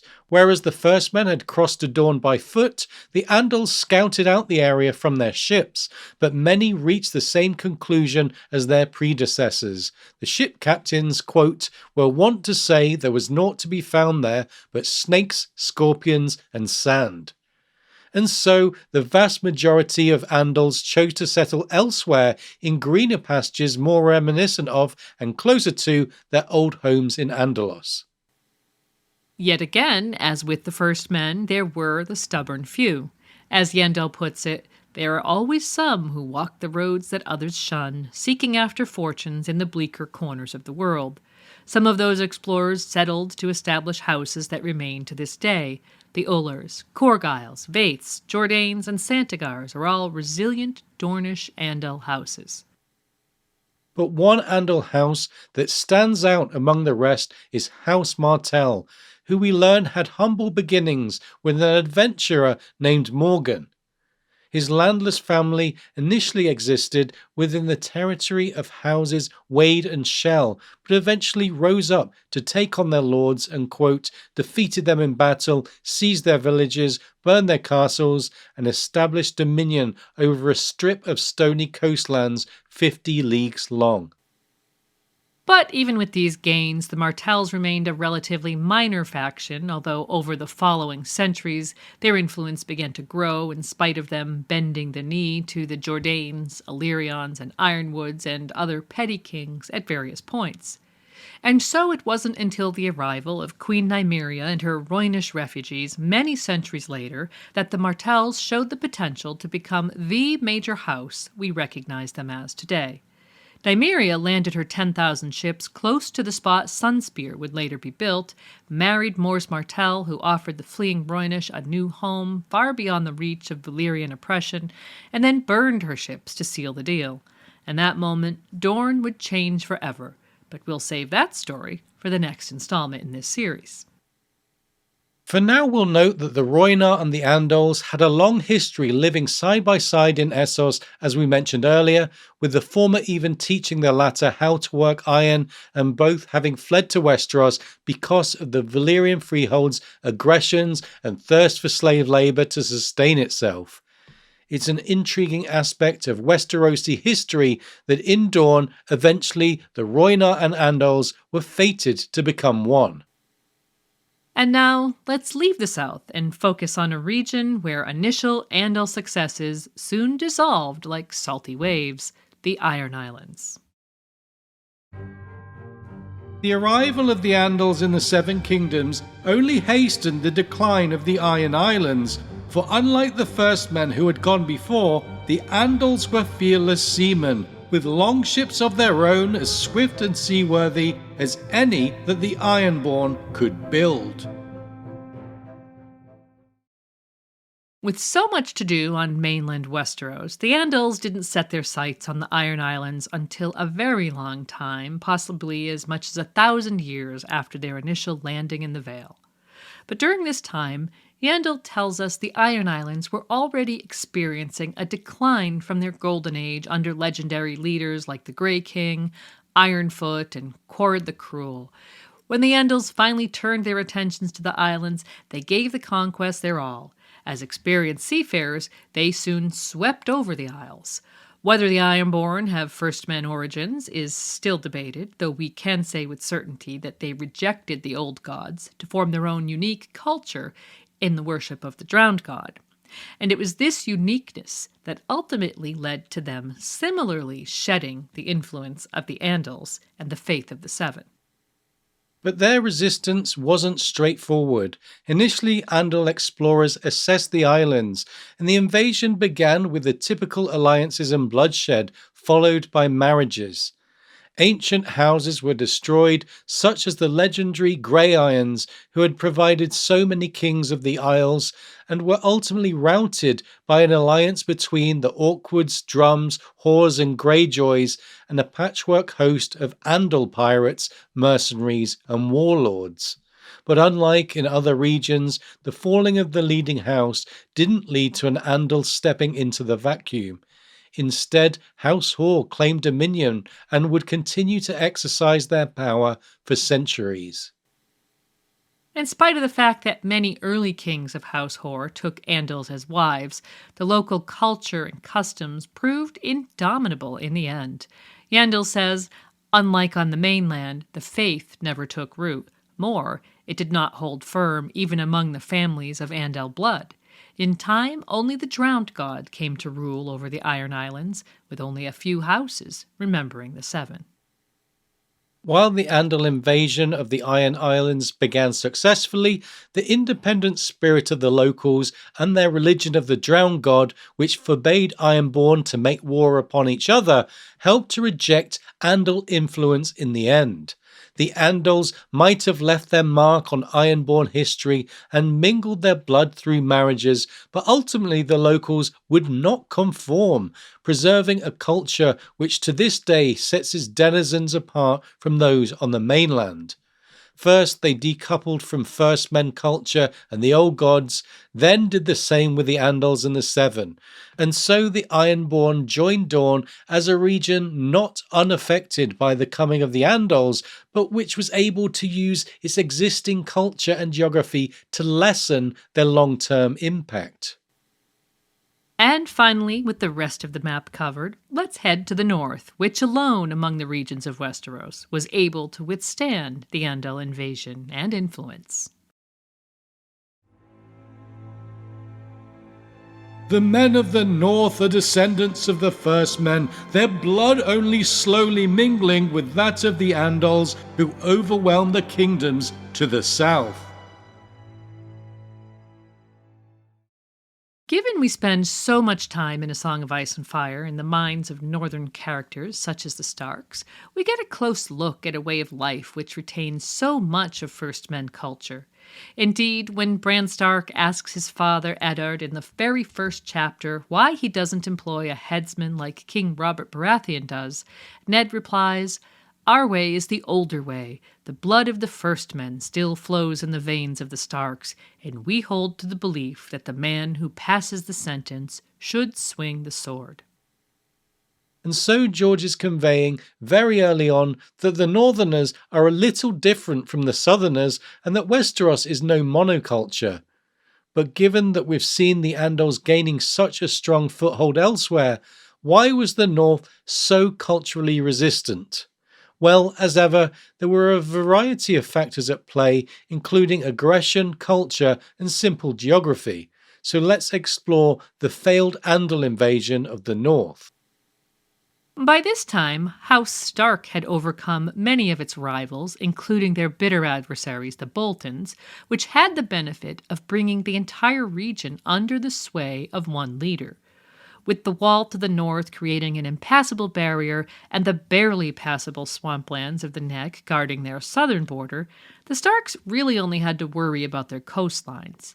Given the continued threat of the Ironborn to the west, we can imagine that the Starks were well practiced in coastal defense when the Andals arrived on their eastern shores, as they had done elsewhere. But with the North united under Stark rule, the region was less susceptible to local houses joining with the Andals. Instead, the Starks were able to leverage the full strength of the North against the invasion, with King Theon Stark, called the Hungry Wolf, defeating waves of Andals before they could dig in, including a big win at the Battle of Weeping Water against the Andal warlord Argos Sevenstar. And, not content with the victory on his own territory, the Hungry Wolf retaliated. Yandel tells us, quote, "He raised his own fleet and crossed the narrow sea to the shores of Andalos with Argos's corpse lashed to the prow of his flagship. There, it is said, he took a bloody vengeance, burning a score of villages, capturing 3 tower houses and a fortified sept, and putting hundreds to the sword. The heads of the slain the Hungry Wolf claimed as prizes, carrying them back to Westeros and planting them on spikes along his own coasts as a warning to other would-be conquerors." So this is an intriguing historic detail, with Northmen actually taking the fight to the Andals and brutally slaying many of them on their own lands. This maneuver would have come as quite a shock to the Andals remaining in Essos and served as a stark warning, pun intended, for those planning further incursions into the north, and perhaps went a long way to stemming that tide. The Andals must have realized that they had easier routes into Westeros beyond the reach of the indomitable Hungry Wolf, who also dealt massive blows to the Ironborn and the free folk beyond the wall. In any discussion about historic defenders of the North, there would be few who could be spoken of in the same breath as Theon Stark. But the coasts weren't the only way into the north, and after victories in the Vale and Riverlands, some Andals attempted to make inroads through the Neck. However, there the resilience and guerrilla warfare of the Crannogmen stopped them in their tracks, and the strategic fortifications of Moat Cailin provided an impenetrable defense. We saw in the main series that the Neck is a nearly impossible place to conquer from the south, with its bogs, swamps, and inhabitants creating the most inhospitable of environments. When Roose Bolton wanted to return to the north after the Red Wedding, the fortifications first had to be liberated from the Ironborn who held it. His bastard son Ramsay sent Theon Greyjoy as Reek to do his dirty work, who noted the only dry road through the Neck was the causeway, and the towers of Moat Cailin plugged its northern end like a cork in a bottle. The road was narrow, the ruins so positioned that any enemy coming up from the south must pass beneath and between them. To assault any of the 3 towers, an attacker must expose his back to arrows from the other two. In that case, a determined few were able to hold the passage against an army from the south, and so imagine having all the resource of the region at one's disposal for the defense. The Andal invasion of the north from the south was doomed to fail from the start. As a result, to this day, the North retains its First Men culture more than any other region. Local legends such as the Rat Cook refer to killing Andals, and all across the North, the old gods are still proudly worshipped, making it culturally distinct from southern Westeros. Of course, there were marriages that mixed Andal blood with that of the First Men, but such alliances were rarer up north. And we shouldn't forget that up at the top of the map, the free folk beyond the wall serve as a sort of First Men time capsule with minimal Andal influence. The battles and wars were endless, but eventually all the southern kingdoms fell. It was the north and the north alone that was able to keep the Andals at bay, thanks to the impenetrable swamps of the Neck and the ancient keep of Moat Cailin.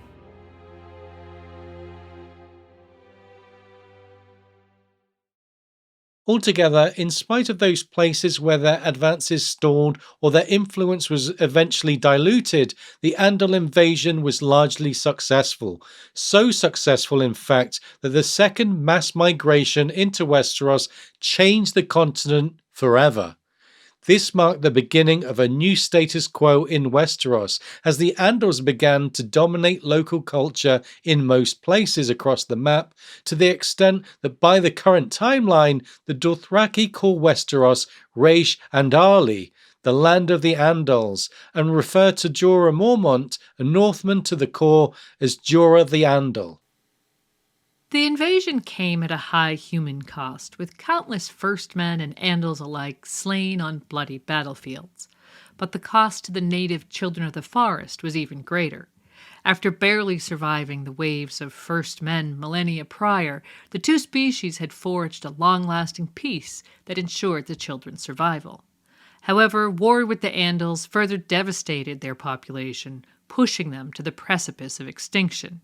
Fortunately, though, the Andals were not completely successful in their onslaught. While they scoured the Riverlands, destroying weirwoods as they went, there was one spot they could not conquer. To this day, the Isle of Faces exists as an oasis of the Elder culture, apparently forested with weirwoods and guarded by the Green Men. Given George has promised the Green Men will come to the fore, we can be assured the Isle of Faces and the Children of the Forest still have a place in this story. And let's not forget the small number of children that fled north to survive the attacks, descendants of whom Bran Stark meets in a cave beyond the wall. While eradication of the children is a tragic note in this story, it's good to know that there is still some hope for their species. The Andals would argue, of course, that they improved culture and technology that helped to advance and modernize Westeros. Their culture of writing enhanced communication, record keeping, art and literature, and knowledge sharing that was invaluable to scholars and healers alike. Their iron and steel working improved crafts, architecture, and military might, and their knights brought the culture of chivalry along with the tradition of war waged on horseback. The faith of the Seven, when not practiced with excessive zeal, gave hope and spirituality to its followers from monarchs to the masses, shaping the culture and history of the land in ways too many to count. Reading A Song of Ice and Fire, it's difficult to imagine Westeros without the Andals. And if we consider the root cause of the migration, there is essential commentary on history both in-universe and from our own world. While the Andals wrought havoc during their invasion, they themselves were displaced from their homelands by an oppressor. At the heart of the Andal story is the terrible threat of becoming enslaved by the cruel Valyrian freehold. All of the carnage we've discussed today can be traced back to a greedy and bloody regime seeking to subjugate other peoples and capture them into bondage. And we'll be seeing a similar story when we cover Queen Nymeria and her Rhoynar. And the Andal invasion also speaks to another history that we know George loves to explore, that of our own world. The manner of the invasion draws many parallels with the settlement of Britain, with the First Men and their animistic religion standing in for the Britons and their Druids, and the arrival of the Andals bearing a strong resemblance to the overwhelming settlements of waves of Germanic invaders, those Angles, Saxons and Jutes we learn about in history class. The parallels with the real world are far too many to address in this context, but in the story of the First Men and the Andals, we get a very clear picture of the real-life happenings that influenced George's fiction. The Andal invasion of Westeros had some unintended consequences as well. In the various regions, the ebb and flow of alliances ultimately led to the formation of what would become known as the Seven Kingdoms, which centralization would ultimately aid in the conquest of the entire continent by a mere trio of Valyrian siblings with their dragons. Finally, and speaking of Valyrians, the Andal flight from the threat of Valyrian enslavement may be the deciding factor in the eventual cultural rejection of slavery and thraldom in mainland Westeros. In the next installment of this series, we'll be looking at another group of settlers who fled the Valyrian freehold and ended up on Westerosi shores. The effects of the arrival of Nymeria and the Rhoynar will be much more tightly focused geographically and far less bloody, but are nonetheless significant in the development of Westeros as we know it in the main series. Until then, thanks so much for listening, and now let's close, as we always do, by giving credit where credit is due. Thanks to George R.R. Martin for his incredible world building, and thanks to Kevin MacLeod for allowing us to use his music in our production. And as usual, we'll end today with thanks to our patrons from the Castle Steel level. If you enjoy the podcast, consider being a patron and you could be hearing your name here too.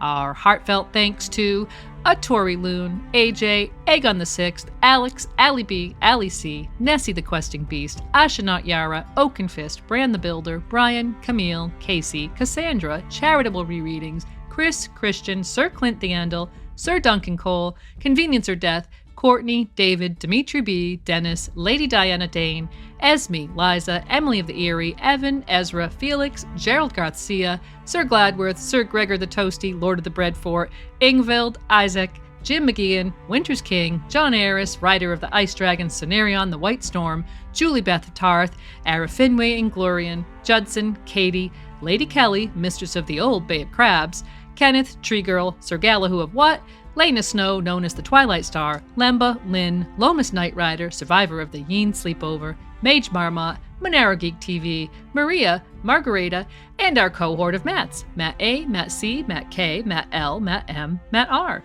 as well as Beatrix Rainfall, Maester Mary, Molly, Nimble Nick One Iric, Patrick, Peter Pebble, Peter, PJ, Paul B, Paul H, King Ray, first of his name, Richard, Sam, Sarah, Sir Swift the Peppered Knight from the House of Black and Grey, Sir Larcelot of Bee Hill, Sheila, Cern, That Shiny Bastard, the Rat Chef de Cuisine, Terry, Sir Terence, Knight of the Cedars, Valen Valentine, Maiden of the Black Frost, Quarren Halfhand, and Yvonne.